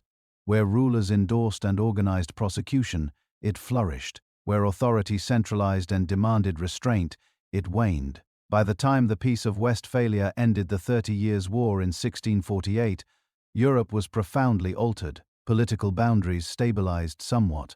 Religious coexistence, though uneasy, was recognized legally in parts of the empire. Reconstruction began slowly. In the decades following the war, the intensity of witch trials in Central Europe declined marketably. The devastation had altered priorities.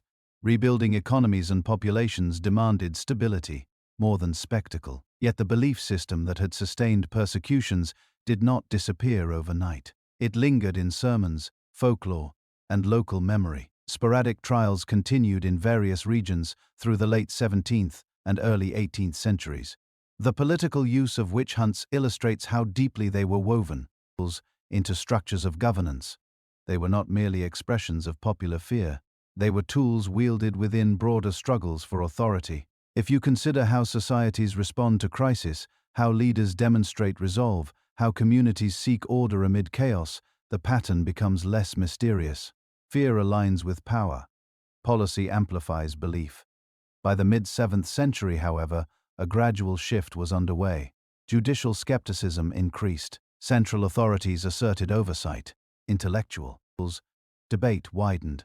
The most intense phase of mass persecution was passing. By the middle decades of the 17th century, Europe was emerging from one of the most destructive conflicts in its history. The 30 Years' War had left vast regions of Central Europe impoverished and depopulated. Entire villages lay abandoned. Trade routes had shifted. Fields that once produced grain were overgrown. In this altered landscape, the witch hunts entered a new phase, less explosive in some territories, yet still capable of sudden resurgence. The end of formal warfare in 1648 did not immediately restore stability. Demobilized soldiers roamed in search of work. Refugees returned to towns where homes no longer stood. Local authorities faced the challenge of rebuilding economies while restoring confidence among citizens. In many places, administrative reform became a priority. Judicial systems strained during years of conflict began to undergo review. Appeals to higher courts increased. Rulers sought to reassert centralized control over local jurisdictions that had acted independently during wartime chaos. In some German territories, imperial mandates reinforced oversight of witchcraft prosecutions. Demands for stricter evidentiary standards limited the rapid expansion of trials that had characterized earlier decades. This administrative tightening coincided with intellectual shifts already underway. Scholars influenced by developments in natural philosophy questioned explanations rooted solely in diabolical causation. Although belief in the devil remained widespread, alternative frameworks for understanding illness and natural events gained credibility among educated elites. The early scientific movement did not directly campaign against witch trials, yet its emphasis on observation, experimentation, and natural causation subtly altered the mental environment. When physicians began to describe disease in terms of bodily processes rather than spiritual assault, the ground beneath certain accusations weakened. Legal scholars also contributed to decline. Some jurists argued that torture produced unreliable testimony. They pointed out inconsistencies in confessions and warned that chains of accusation could be self-perpetuating. These critiques circulated in learned circles and influenced policy gradually. Despite these developments, local outbreaks continued sporadically. In parts of Switzerland and southern Germany, trials flared again in the 1650s and 1660s. These episodes often followed periods of hardship, crop failure, epidemic disease, or social unrest. The underlying belief system had not vanished. It remained embedded in culture. Elsewhere, patterns differed. France experienced a gradual reduction in executions as royal authorities centralized judicial power. The Crown increasingly required appeals in capital cases limiting local autonomy. In England, the major wave associated with the Civil War period subsided after the 1650s. Skepticism among judges and the absence of routine torture constrained further expansion. Scotland saw continued prosecutions into the later 17th century, though numbers declined over time. Political instability and religious fervor intersected periodically with renewed suspicion. Yet even there, central oversight eventually moderated proceedings. The psychological climate shifted subtly in post-war Europe. Exhaustion tempered zeal. Communities that had witnessed the social cost of large-scale trials hesitated to repeat them. Memories of neighbors executed lingered uneasily. Economic reconstruction required cooperation. Trade revived slowly. Urban markets reopened with cautious optimism. Households rebuilt. In such an atmosphere, the destabilizing effect of mass accusation appeared counterproductive. Yet fear did not disappear entirely. Belief in harmful magic persisted in popular culture. Charms and countercharms continued in rural life. Accusations still surfaced in isolated villages. What changed was the willingness of authorities to pursue them aggressively. Central governments increasingly prioritized order and stability over dramatic displays of purification. Bureaucracies expanded. Record-keeping improved.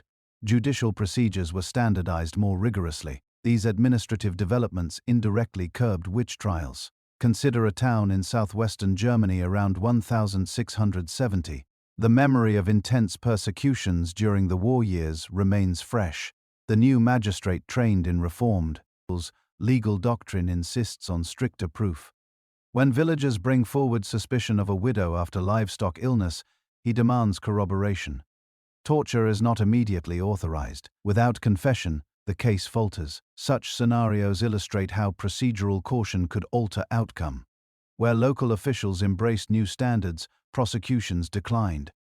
The shift did not occur uniformly across Europe. In eastern regions and in isolated territories, trials persisted longer. Cultural traditions and weaker centralized oversight allowed belief to sustain legal action into the 18th century.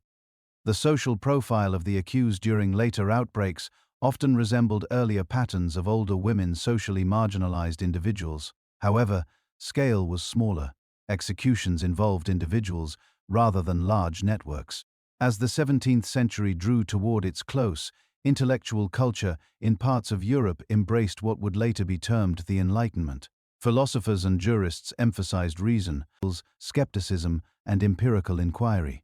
These currents did not instantly penetrate rural communities, but they influenced policymakers and legal reformers.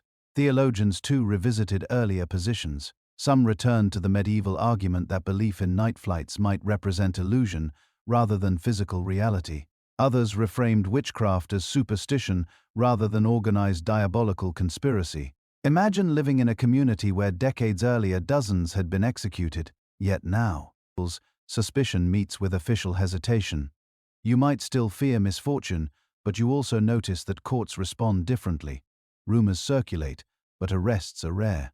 The transformation was gradual rather than abrupt. There was no single decree abolishing belief in witches. Instead, a series of incremental changes, legal, intellectual, administrative, altered the conditions under which accusation thrived. By the late 17th century, the center of gravity had shifted. The great waves of persecution that characterized certain German territories in the early 1600s no longer occurred at comparable scale. Trials lingered at the margins. The next century would witness final eruptions in isolated regions, even as broader European thought moved towards skepticism. The end of the hunts would not be a dramatic reversal, but a quiet fading. For now, Europe stood in transition. War had reshaped politics, administration had strengthened, intellectual debate had widened, belief remained. Yet its power over law was diminishing. If you had witnessed both the height of trials and their decline, would you interpret the change as progress or simply as exhaustion? Would you question the justice of earlier executions or accept them as products of their time? The 17th century was closing. The witch hunts were no longer surging across the continent. They persisted in pockets, but the tide was receding. What remained was memory and the challenge of understanding what had happened. By the late 17th century, Europe was no longer in the grip of widespread witch persecutions. Yet, the memory of earlier waves remained vivid in many communities. In towns that had experienced intense trials, the absence of new accusations did not immediately restore confidence. Silence carried its own weight. Empty houses stood where families once lived. Property had changed hands. Children had grown into adulthood, carrying knowledge of events that few spoke of openly. In such towns, daily life resumed in visible ways. Markets reopened with greater regularity. Fields that had gone untended during war were replanted. Guilds reorganized. Parish registers recorded marriages and baptisms with steady rhythm. Outwardly, stability returned. Yet beneath that surface lay altered relationships. Consider a medium-sized German town that had endured dozens of executions during the 1620s. By 1680, new officials governed, perhaps educated in reformed legal doctrine. They inherited records filled with wills, confessions, and verdicts. They also inherited communities aware of how swiftly suspicion had once escalated. The psychological residue of persecution manifested in caution. Families avoided reviving old disputes. Social interactions carried an awareness of how quickly quarrels could become dangerous under different circumstances.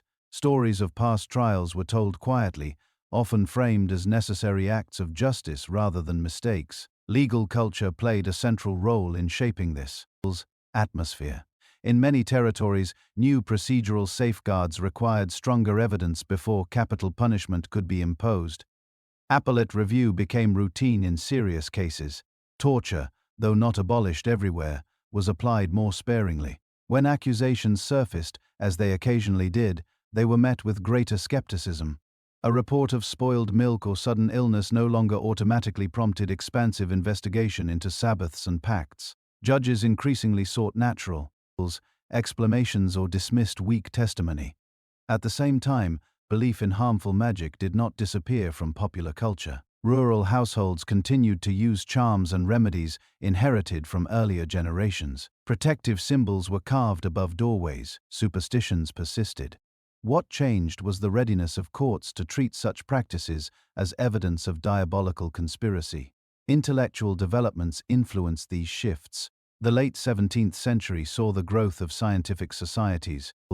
In cities such as London and Paris, natural philosophers experimented with methods to understand weather, disease, and motion. Their work gradually reshaped elite thought about causation. These ideas filtered slowly into broader society through sermons, pamphlets, and administrative reform. Clergy trained in new seminaries sometimes emphasized moral reform over demonological vigilance. The language of hidden conspiracies lost some urgency. Political consolidation reinforced restraint. In France, for example, the strengthening of royal authority centralized judicial oversight. Local courts required approval for capital sentences.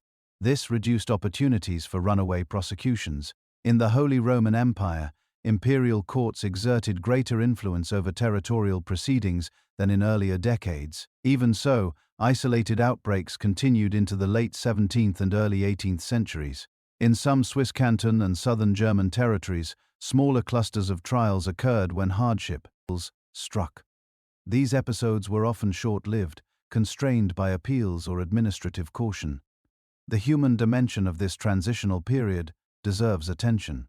Survivors of earlier persecutions aged. Children who had witnessed executions matured in communities determined not to relive those years. Memory shaped behavior even when unspoken. In households where a grandmother had been executed decades earlier, grief and stigma lingered. Descendants navigated identity carefully. Some families relocated to escape association. Others remained, rebuilding reputations slowly. Religious belief continued to structure daily life. Churches remained central gathering places. Sermons still warned against temptation and moral failure. Yet, references to organized diabolical Sabbaths appeared less frequently in some regions. The tone shifted toward personal piety and communal stability. Economic conditions gradually improved in many areas. Agricultural techniques advanced modestly. Trade networks expanded. Urban centers grew. These developments did not eliminate hardship, but they reduced the acute crises that had previously fueled suspicion. Imagine living in a town where, as a child, you watched neighbors march to execution, yet as an adult, you see accusations dismissed for lack of proof. The contrast would be stark. You might sense that something fundamental had changed, even if you could not articulate it fully. Legal manuals reflected this evolution. New editions emphasized caution. Some authors criticized earlier excesses directly, pointing to wrongful convictions. Others reframed witchcraft as delusion or superstition rather than organized rebellion. By the turn of the 18th century, the scale of witch executions across Europe had declined significantly. Sporadic cases persisted, but mass hunts were rare. Enlightenment thought emphasizing reason and skepticism gained prominence among intellectual elites. The shift was not uniform in Eastern Europe, and in certain rural enclaves, belief remained strong and prosecutions occurred later than in Western regions. Yet overall momentum favored decline. Communities that had once embraced large-scale trials now focused on reconstruction and order. Administrative reforms prioritized economic growth and legal uniformity. Public spectacles of execution became less frequent. It is tempting to interpret this period as a simple triumph of reason over superstition. The reality was more gradual and uneven. Belief did not vanish overnight. It receded as institutional support weakened. In a village where a new accusation emerged around 1700, response might differ markedly from that of 600. Instead of immediate imprisonment and torture, a magistrate might investigate quietly and conclude that evidence was insufficient. The accused might be reprimanded or monitored rather than executed. Such restraint reflected cumulative change. War had exposed fragility. Administrative reform had strengthened oversight. Intellectual currents had broadened explanation. If you had lived long enough to witness both the fervor of earlier decades and the cautious skepticism of later years, how would you interpret that transformation? Would you see justice restored or simply shifting fashion? The decline of witch hunts did not erase what had occurred. It left behind altered communities, legal precedents, and questions about belief and power. As Europe moved deeper into the 18th century, the final chapters of the hunts would unfold not as dramatic waves, but as isolated echoes of a fading mental world. As the 18th century began, Europe entered an intellectual climate that would later be described as enlightened. The word did not mean that superstition vanished overnight, nor that every village abandoned older beliefs. Rather, it signaled a gradual reorientation among scholars, jurists, and administrators toward reasoned skepticism and legal reform. In that shifting environment, witchcraft prosecutions became increasingly difficult to sustain. The seeds of skepticism had been planted earlier. During the height of persecutions in the 17th century, a handful of jurists and theologians had already questioned procedure. They argued that torture corrupted testimony and that confessions obtained under interrogations could not be trusted. These arguments gained traction slowly, circulating among educated elites. By the early 18th century, such critiques were more openly expressed. Legal scholars examined trial records and identified patterns of inconsistency. They noted that confessions often followed similar structures, suggesting influence from interrogation rather than spontaneous admission. Appeals to higher courts emphasized the risk of injustice. Central governments concerned with administrative efficiency and social stability increasingly favored restraint. In several German territories, rulers issued directives requiring careful review before capital sentences could be carried out. Some mandated consultation with legal faculties at universities.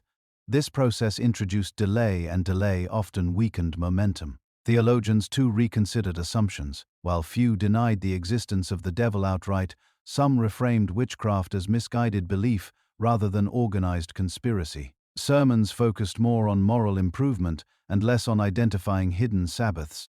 The language of cosmic rebellion softened. Intellectual exchange across Europe accelerated. Philosophers corresponded through letters and published essays debating natural causation. Physicians offered new explanations for disease grounded in bodily processes. When illness struck, recourse increasingly turned toward medical treatment rather than spiritual suspicion. Yet popular belief did not transform as swiftly as elite thought. In rural areas, charms and countercharms persisted. Villagers continued to fear maleficium, the harmful magic believed to spoil crops or livestock. What changed was the willingness of courts to validate those fears with execution. One of the most revealing features of the late period is the contrast between accusation and outcome. Complaints still reached magistrates. A neighbor might allege that a widow had cursed her after a quarrel, but increasingly judges demanded tangible proof. Without confession or corroborating evidence, cases were dismissed. Occasionally, however, old patterns resurfaced dramatically. In isolated regions with weaker oversight, trials could still lead to execution well into the 18th century. These cases stood out precisely because they were no longer typical. Consider a small Swiss canton in the 1730s where a woman accused of harming livestock faced trial. Local fear was real. Neighbors believed misfortune followed her presence. Yet, when proceedings reached higher authorities, skepticism intervened. The sentence was reduced or overturned. The legal system had changed enough to interrupt escalation. In parts of France, royal edicts increasingly limited capital punishment for witchcraft. Courts required clear evidence of physical harm rather than confession of diabolical pact. The emphasis shifted from supernatural conspiracy to criminal behavior demonstrable in material terms. In England, prosecutions dwindled significantly after the late 17th century. The Witchcraft Act of 1736 reframed the offense entirely, treating claims of magical power as fraud rather than as real alliance with the devil. This legislative change marked a decisive conceptual shift. Across the Holy Roman Empire, patterns varied, but the overall trend pointed toward decline. Universities produced jurists trained in rationalist thought. They viewed earlier mass trials with caution, sometimes embarrassment. Appeals to imperial authority increased scrutiny of local courts. Daily life reflected broader change. Urban centers expanded, trade networks strengthened, and literacy rose. Coffee houses and salons facilitated discussion of philosophy and science. Printed works circulated widely, challenging inherited assumptions. At the same time, memory of earlier persecutions lingered in afflicted regions. Older residents could recount the names of those executed decades before. Families bore scars quietly. In some communities, official records were stored without commentary, preserved as legal precedent, yet seldom revisited publicly. The moral reckoning with past executions remained incomplete. Few authorities openly admitted error. Instead, decline occurred through reform and silence, rather than formal apology. The machinery of persecution was dismantled piece by piece, rather than denounced outright. Imagine living in a rural village around 1740. You still believe that curses can harm and you take care to avoid offending neighbors. Yet when an accusation arises, the magistrate responds calmly, citing legal standards and dismissing insufficient evidence.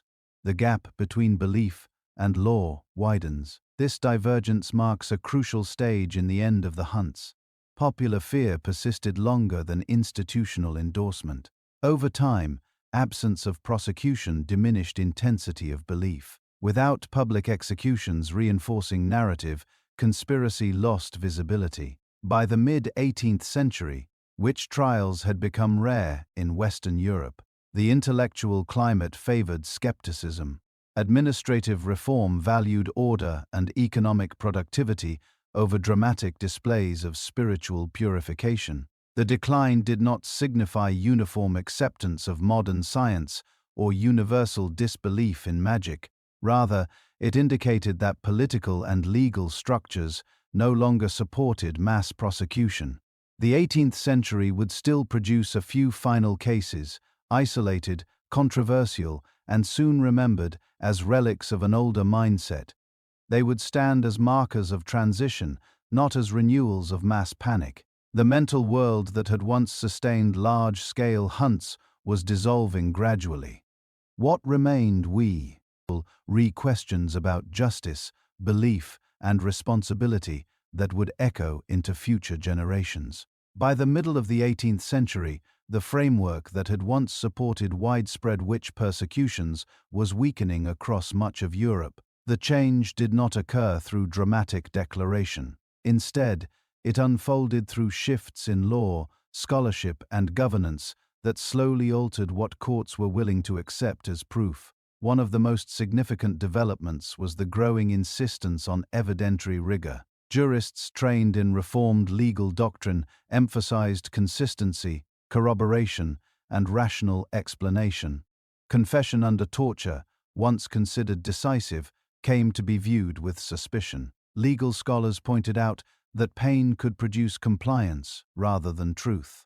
They examined earlier records and identified patterns of repeated narrative elements that suggested suggestion rather than spontaneous admission. Universities played an important role in this transformation. Faculties of law and theology issued opinions when consulted by courts. Increasingly, those opinions recommended caution. Some advised that accusations of diabolical pact lacked verifiable foundation. Others argued that the state's responsibility was to prevent demonstrable harm rather than to prosecute imagined conspiracies. The intellectual climate of the Enlightenment reinforced these tendencies. Philosophers and natural scientists corresponded across borders, exchanging ideas about observation and empirical reasoning.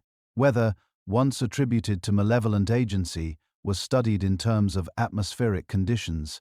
Disease, once framed as spiritual assault, was analyzed as bodily dysfunction. These explanations did not eliminate belief in the supernatural, but they provided alternative narratives that gained authority among elites. The relationship between intellectual change and rural life was gradual. In villages, traditional practices persisted. Protective charms were still carved above doorways. Mothers still sought herbal remedies for fever. Suspicion of malipium lingered in moments of crisis. What shifted was the readiness of magistrates to transform suspicion into capital prosecution. Administrative centralization strengthened restraint. In territories where rulers consolidated authority, local courts were subject to review.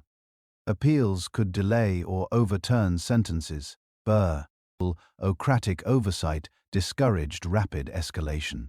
The final executions in many regions occurred quietly and often controversially. When a trial did result in death during the 18th century, it attracted scrutiny from higher authorities and increasingly from public commentators. Such cases seemed anachronistic against the backdrop of intellectual reform. One widely noted example occurred in the mid-18th century in parts of Central Europe, where a handful of executions drew criticism from neighboring territories. Scholars and officials debated whether the proceedings had adhered to modern standards. The controversy itself revealed that attitudes had shifted. Legal reform extended beyond witchcraft. Many European states undertook broader codifications of criminal law during the 18th century. Penalties were standardized. Torture was restricted or abolished in several jurisdictions. These reforms were driven by a desire for consistency and efficiency as much as humanitarian concern. Yet, they curtailed conditions that had enabled earlier persecutions. Public discourse changed tone. Pamphlets and essays sometimes revisited earlier trials with unease. While few authors openly condemned Anses' tours as unjust, some suggested that excessive zeal had prevailed in former times. The language of embarrassment entered historical reflection. Yet, memory was selective. In many communities, the witch hunts were not discussed publicly in detail. Official records remained in archives. Families preserved private recollections. The past was present, but muted. Consider a provincial town in southern Germany around 1760. An elderly resident remembers the execution of a neighbor decades earlier. The current magistrate, educated in modern jurisprudence, dismisses new accusations as unfounded. The contrast between memory and present practice underscores the transformation. Across Western Europe, the number of prosecutions dwindled to near zero by the latter half of the 18th century.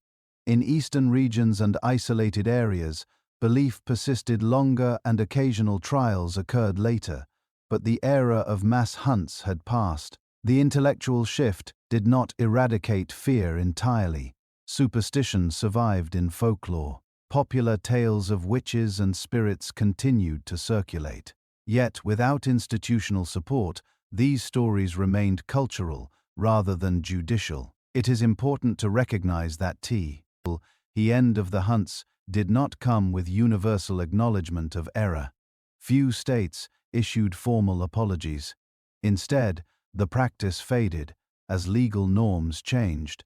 The disappearance was administrative rather than dramatic. Imagine living in a village where your grandparents had witnessed executions. Yet, you see accusations dismissed calmly by officials. You might still fear curses privately, but you also recognize that law no longer confirms those fears. Gradually, belief loses urgency. The closing phase of the European witch hunts reveals the interplay between thought and power. When intellectual elites redefined causation and legal standards tightened, persecution receded. The same societies that once executed hundreds could within generations refuse to prosecute at all. This transition was neither linear nor inevitable. It required sustained change in education, governance, and public discourse. It depended on rulers willing to prioritize order and rational procedure over spectacle. By the 1770s, the mental world that had sustained belief in organized diabolical conspiracy was largely confined to memory and folklore in Western Europe. What remained were isolated cases, debated inside, encelli, and often reversed. The final chapters would not involve dramatic waves, but symbolic endpoints, moments that signaled the close of an era. If you had lived through this long transformation from whispered suspicion to mass execution, and from mass execution to quiet dismissal, how would you understand your society's capacity for both fear and restraint?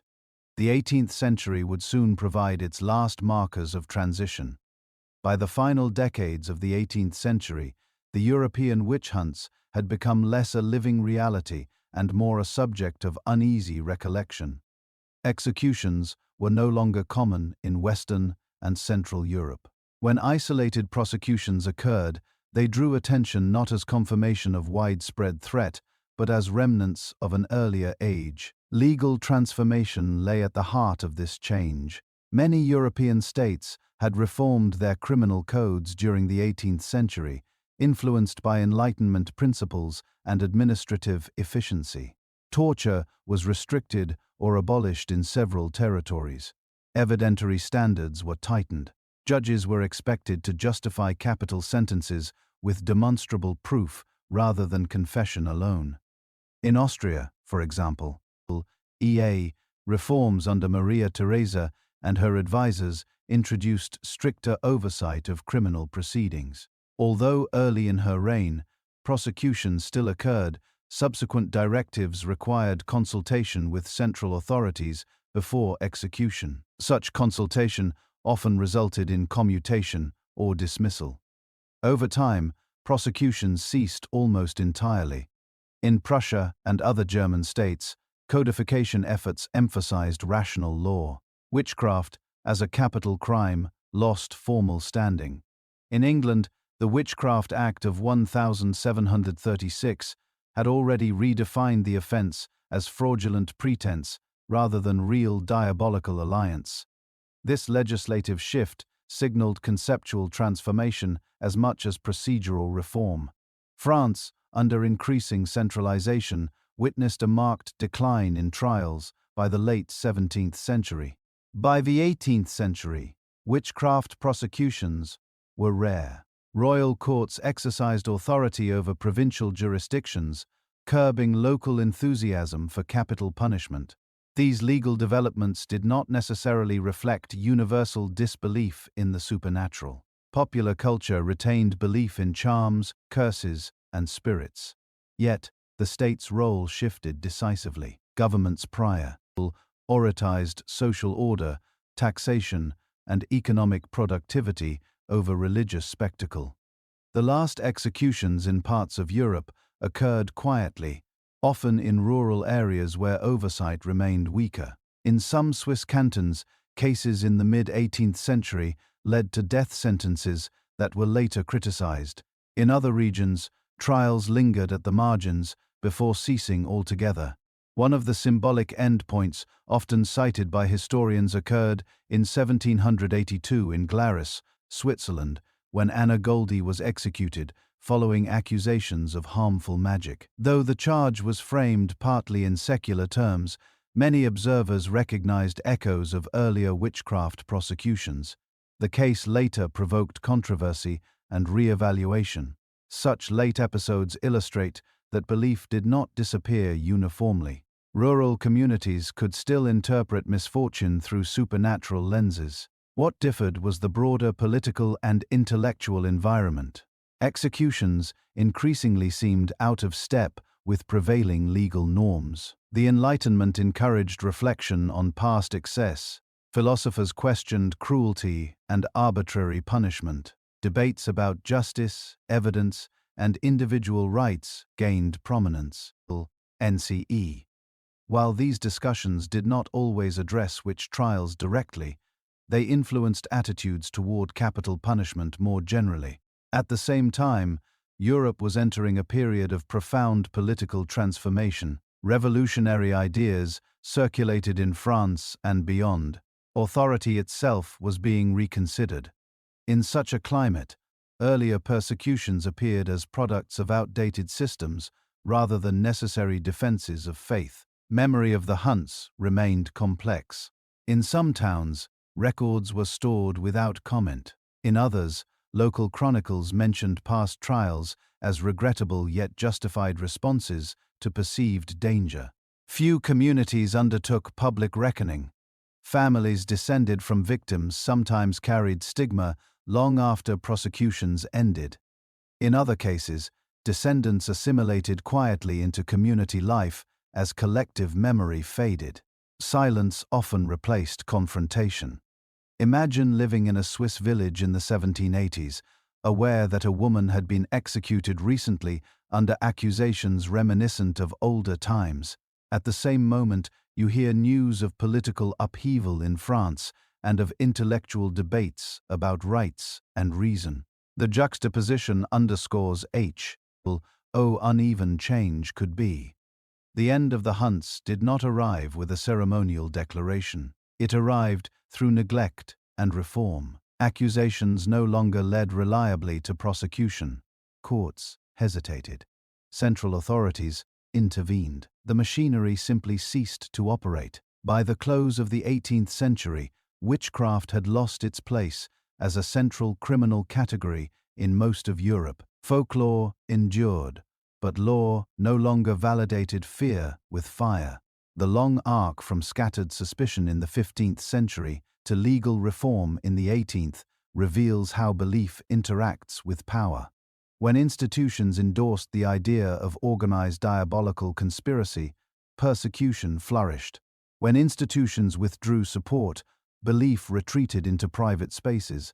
If you consider the generations who lived through this transformation, you might wonder how they reconciled memory with change. Did they see earlier executions as tragic mistakes or as necessary acts, appropriate to their time? Did they question their parents' fears or accept them as part of their inherited worldview? The European witch hunts did not end because superstition vanished entirely. They ended because legal systems, intellectual culture, and political priorities shifted decisively. What remained were stories recorded in court registers, whispered in households, preserved in folklore. The fires had cooled, but their traces endured. By the final quarter of the 18th century, Europe had largely stepped beyond the era in which witchcraft prosecutions shaped public life. Yet, the ending was not abrupt, and it did not feel like an ending to those who lived through it. It felt instead like a gradual quieting. Accusations still arose in scattered villages. Belief in harmful magic persisted in ordinary conversation, but the structures that had once transformed suspicion into execution were no longer firmly in place. The last documented executions for witchcraft in Western and Central Europe occurred in isolated pockets, often where local custom lingered and oversight was weaker. These late cases were fewer in number and smaller in scale. They lacked the momentum that had once swept through entire territories. The execution of Anna Goldie in 1782 in the Swiss canton of Glarus stands as one of the final symbolic moments. Officially charged with poisoning and framed in secular terms, her case nevertheless bore the marks of older witchcraft, raft narratives. The proceedings were controversial even at the time. Observers beyond the canton questioned whether justice had been served. In later centuries, historians would revisit her story as an emblem of a fading era. Elsewhere, prosecutions ended earlier. In France, royal authority had already curtailed witchcraft trials decades before the Revolution. In England, legislative reform in 1736 had effectively redefined the crime. In German territories, the combination of legal codification and centralized oversight discouraged further capital sentences. Eastern Europe and certain remote regions experienced later episodes, though generally at smaller scale than the earlier peaks in Central Europe. These cases often involve deeply rooted local belief rather than organized state policy. The unevenness of the ending mirrors the unevenness of the beginning. By the 1770s and 1780s, broader intellectual currents shaped public discourse. Enlightenment thinkers criticized arbitrary punishment and emphasized rational law. Discussions of evidence, fairness, and individual rights circulated widely in educated circles. While not every philosopher addressed witchcraft directly, the climate they fostered rendered such prosecutions increasingly untenable. Administrative reform reinforced intellectual change. States sought predictable legal systems that supported taxation, trade, and governance. Trials driven by rumor and confession under torture did not align with these priorities. Stability and economic growth demanded confidence in law. In rural communities, however, everyday belief evolved more slowly. People continued to attribute misfortune to envy or hidden malice. Protective rituals remained common. The difference lay in response. When suspicion surfaced, magistrates were less inclined to escalate it. Without institutional validation, accusations faded more easily. Memory of earlier persecutions lingered in varied forms. In some towns, descendants of victims preserved private sorrow. In others, records were archived without public commentary. There was no continent-wide reckoning, no formal apology.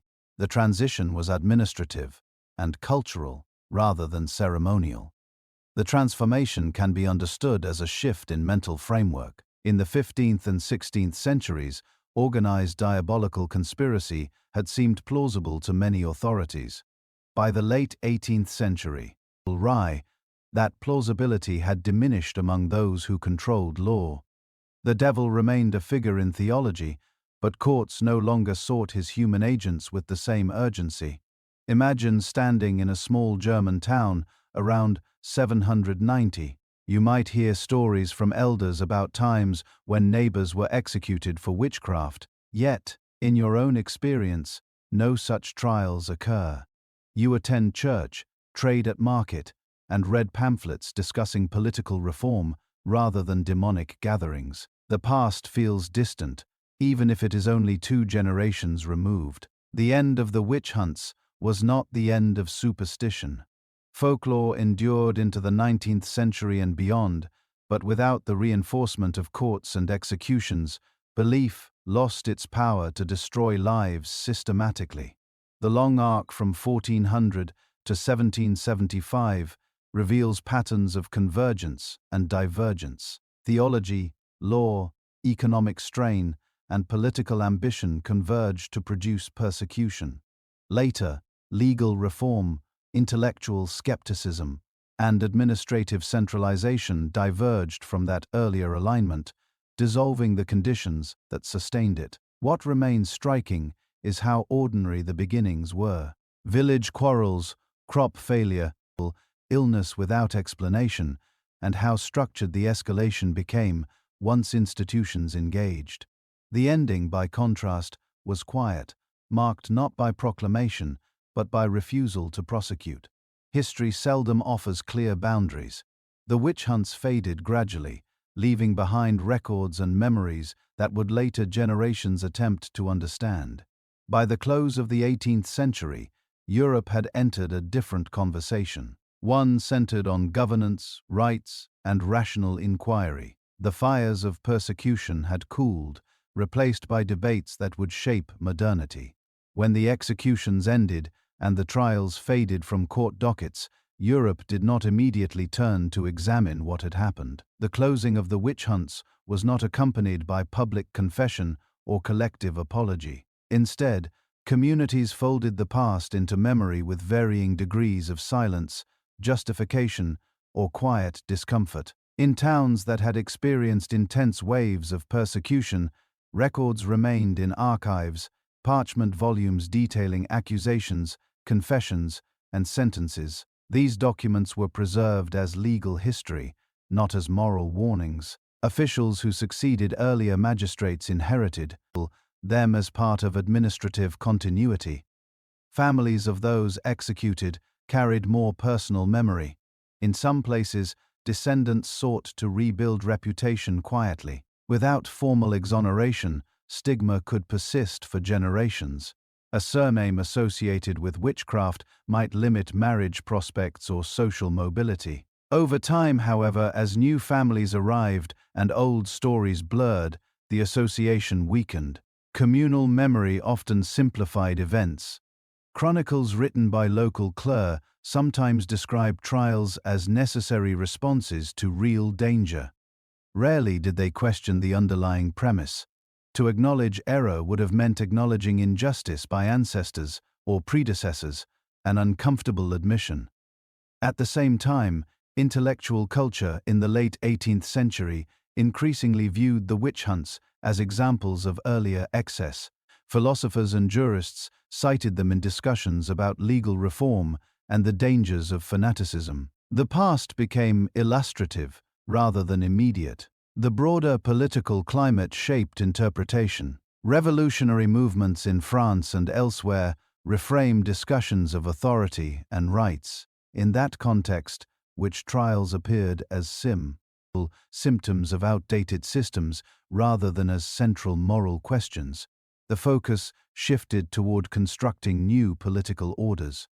In rural communities, belief in harmful magic did not vanish with the last execution. Stories persisted. Charms and protective rituals continued. What changed was their legal consequence. Without institutional endorsement, fear remained localized and contained. Consider a village in Bavaria around 1800. An elderly resident recalls hearing as a child about neighbors burned decades earlier. Younger residents treat the stories as distant history.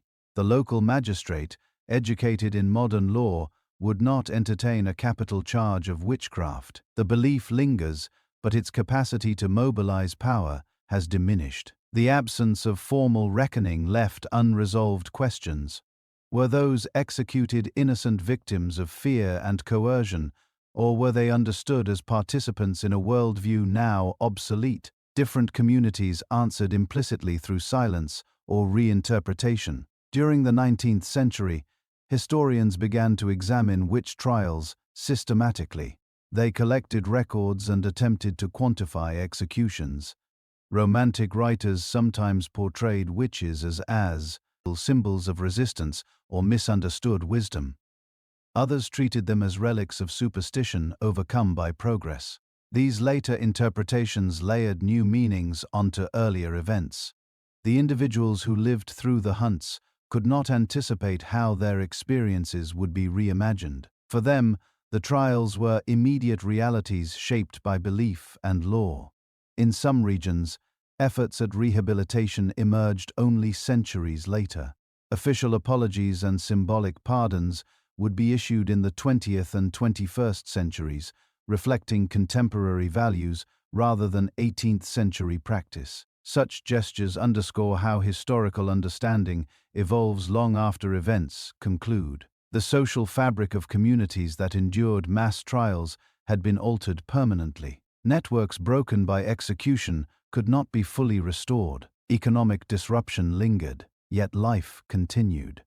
Markets reopened. Children were born. Generations turned. The transition from persecution to memory illustrates the adaptability of societies. Institutions that once sanctioned execution withdrew support quietly. Belief retreated into folklore. Administrative reform replaced spectacle. The witch hunts did not end with a single declaration. They ended because the alignment of belief, law, and power dissolved. What followed was not immediate clarity, but gradual reinterpretation. As Europe entered the 19th century, the past of witch persecution became part of historical inquiry rather than judicial practice. The fires had gone out, but questions about fear and authority endured. By the time the 18th century reached its final decades, Europe had undergone transformations that would have been difficult to imagine in 1400. Political authority was more centralized in many regions. Legal codes were increasingly standardized. Intellectual exchange crossed borders with ease. Within this altered landscape, the mental world that had once sustained the witch hunts appeared distant, though not entirely incomprehensible. The year 1775 is sometimes used symbolically to mark the closing of the European witch-hunting era. Not because a formal decree abolished belief, but because by that point prosecutions had largely ceased in Western and Central Europe. The institutional support necessary to sustain them had evaporated. What had changed most decisively was not popular imagination alone, but the relationship between belief and governance. In the 15th and 16th centuries, church and state had often converged in defining witchcraft as heresy and crime. By the late 18th century, states increasingly defined their legitimacy through rational administration and economic management. Spiritual purification was no longer the primary language of authority. The Enlightenment did not persuade every villager that witches were imaginary. Rather, it altered elite discourse and legal standards. Educated officials trained in reformed jurists' prudence demanded empirical evidence for capital punishment. Confession extracted under pressure lost credibility. The idea of organized diabolical conspiracy no longer carried the same persuasive force among policymakers. Simultaneously, broader social change contributed to decline. Expanding trade networks connected regions economically, fostering interdependence. Urbanization increased. Literacy rates rose gradually. These developments did not eliminate superstition, but they diversified sources of explanation for misfortune. Medical practice improved incrementally. Physicians proposed natural causes for disease. Weather patterns were studied more systematically. Hail destroyed crops. Farmers might still mutter about curses, yet administrators recorded meteorological anomalies. Competing explanations coexisted, but courts privileged the latter. The shift was uneven. In Eastern Europe and in isolated alpine communities, older beliefs persisted longer. However, even in those areas, executions became rare. By the late 18th century, the broader European legal culture had moved on. The final decades of the hunts were marked less by spectacle than by controversy. When a rare execution occurred, neighboring territories criticized it. Newspapers and pamphlets debated its legitimacy. Public scrutiny itself discouraged repetition. Memory of earlier waves remained fragmented. In some German towns once devastated by mass trials, archives held meticulous lists of those executed, yet daily life rarely invoked their names. Economic recovery and generational turnover softened immediacy. Consider a jurist educated in Vienna or Paris in the 1770s. He studies Roman law, natural philosophy, and emerging theories of governance. He learns that justice requires consistency and restraint. When confronted with accusations of witchcraft, he is more likely to interpret them as superstition than as proof of conspiracy. Contrast this with a magistrate in 1550 who might have read demonological treatises affirming the reality of Sabbaths and pacts. The difference lies not in intelligence or sincerity, but in intellectual environment. By 1775, Europe's political conversations centered on representation, rights, and reform. The American colonies declared independence that year. French thinkers debated sovereignty and liberty. Within such discourse, the spectacle of burning witches seemed an artifact of another era, yet the disappearance of prosecutions did not erase their consequences. Communities shaped by earlier hunts carried scars. Families descended from victims, inherited stories, sometimes whispered, sometimes suppressed. The closing of the hunts raises questions about collective responsibility. No single proclamation ended them. They receded as belief lost institutional endorsement. Law and power withdrew support quietly. If you had been born in 1400, the idea of witches might have seemed plausible within your worldview. If born in 1775, you might regard it with skepticism shaped by new education. The span between those two moments reflects. It's not sudden enlightenment, but gradual accumulation of change. The European witch hunts reveal how deeply societies are influenced by the structures that interpret fear. When theology, law, and politics converged, persecution flourished.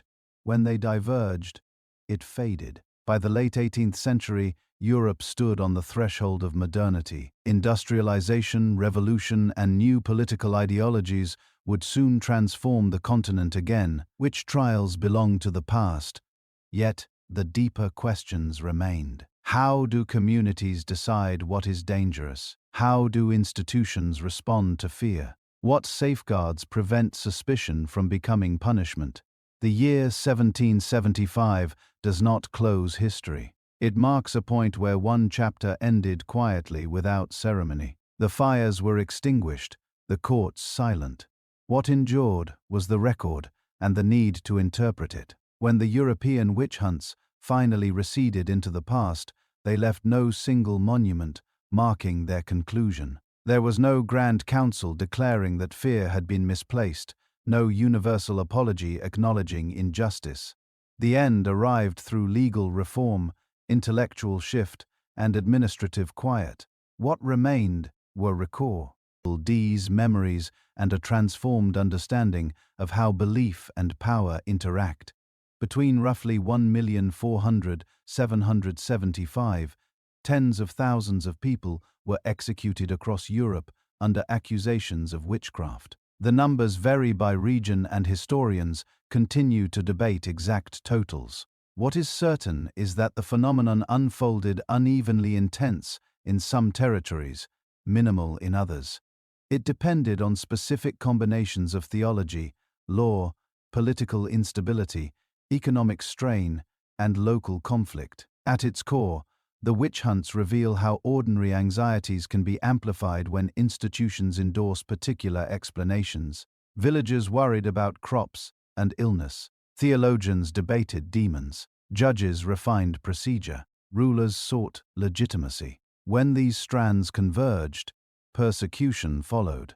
The hunts also demonstrate variability. Some courts exercise caution even at the height of panic. Some regions resisted large-scale prosecution. Central oversight often limited local excess. Decline occurred not because fear vanished entirely, but because institutional support weakened. By the late 18th century, the legal category of witchcraft had lost force in much of Europe. Enlightenment thought enki, outraged skepticism toward confessions extracted under duress. Administrative centralization imposed procedural discipline. States prioritized economic stability and predictable governance over spiritual spectacle. Yet popular belief in magic and spirits endured in folklore. Stories of witches persisted in rural communities. Protective rituals continued quietly. The difference lay in consequence. Law no longer transformed suspicion into execution. The memory of the hunts evolved over time. In the 19th century, historians compiled records and debated causes. Some portrayed the events as tragic eruptions of superstition overcome by progress. Others emphasized social and economic context. 20th century scholarship added nuance, examining gender, power, and community psychology. Modern commemorations in certain regions have sought to acknowledge victims explicitly. Memorial plaques and rehabilitations issued centuries later reflect contemporary values rather than early modern understanding. They demonstrate how interpretation changes across generations. If one listens closely to the long arc of these centuries, a pattern emerges. Fear is rarely abstract. It attaches to visible neighbors, to those already vulnerable. It becomes persuasive when supported by authority. It diminishes when institutions withdraw endorsement. The witch hunts were not the product of irrational chaos alone. They were structured by legal reasoning considered sound at the time. Judges followed manuals. Confessions were recorded meticulously. Authorities believed they were protecting society. That recognition does not excuse injustice, but it complicates judgment. It reminds us that historical actors operated within mental worlds that shaped plausibility. Imagine standing at the edge of a European village in 1400 where belief in demons coexists with everyday labor. Then imagine the same village in 1775 where courts dismiss accusations that once would have led to execution. The fields may look similar. The church may still ring its bells. Yet, the interpretation of misfortune has changed. The transition did not occur because human nature transformed suddenly. It occurred because education, governance, and intellectual exchange altered frameworks of explanation. Over generations, those frameworks shifted enough to close the era of witch hunts. What remains for us is not simply the tally of execution, but the insight they offer into how societies respond to uncertainty. When misfortune strikes, explanations compete. The choice of explanation can determine life or death. History cannot change, but our understanding of it can. If you enjoyed this video, please like and subscribe, and let me know in the comments where you are watching from. I truly love reading every single one. Good night. Sleep well. Sweet dreams.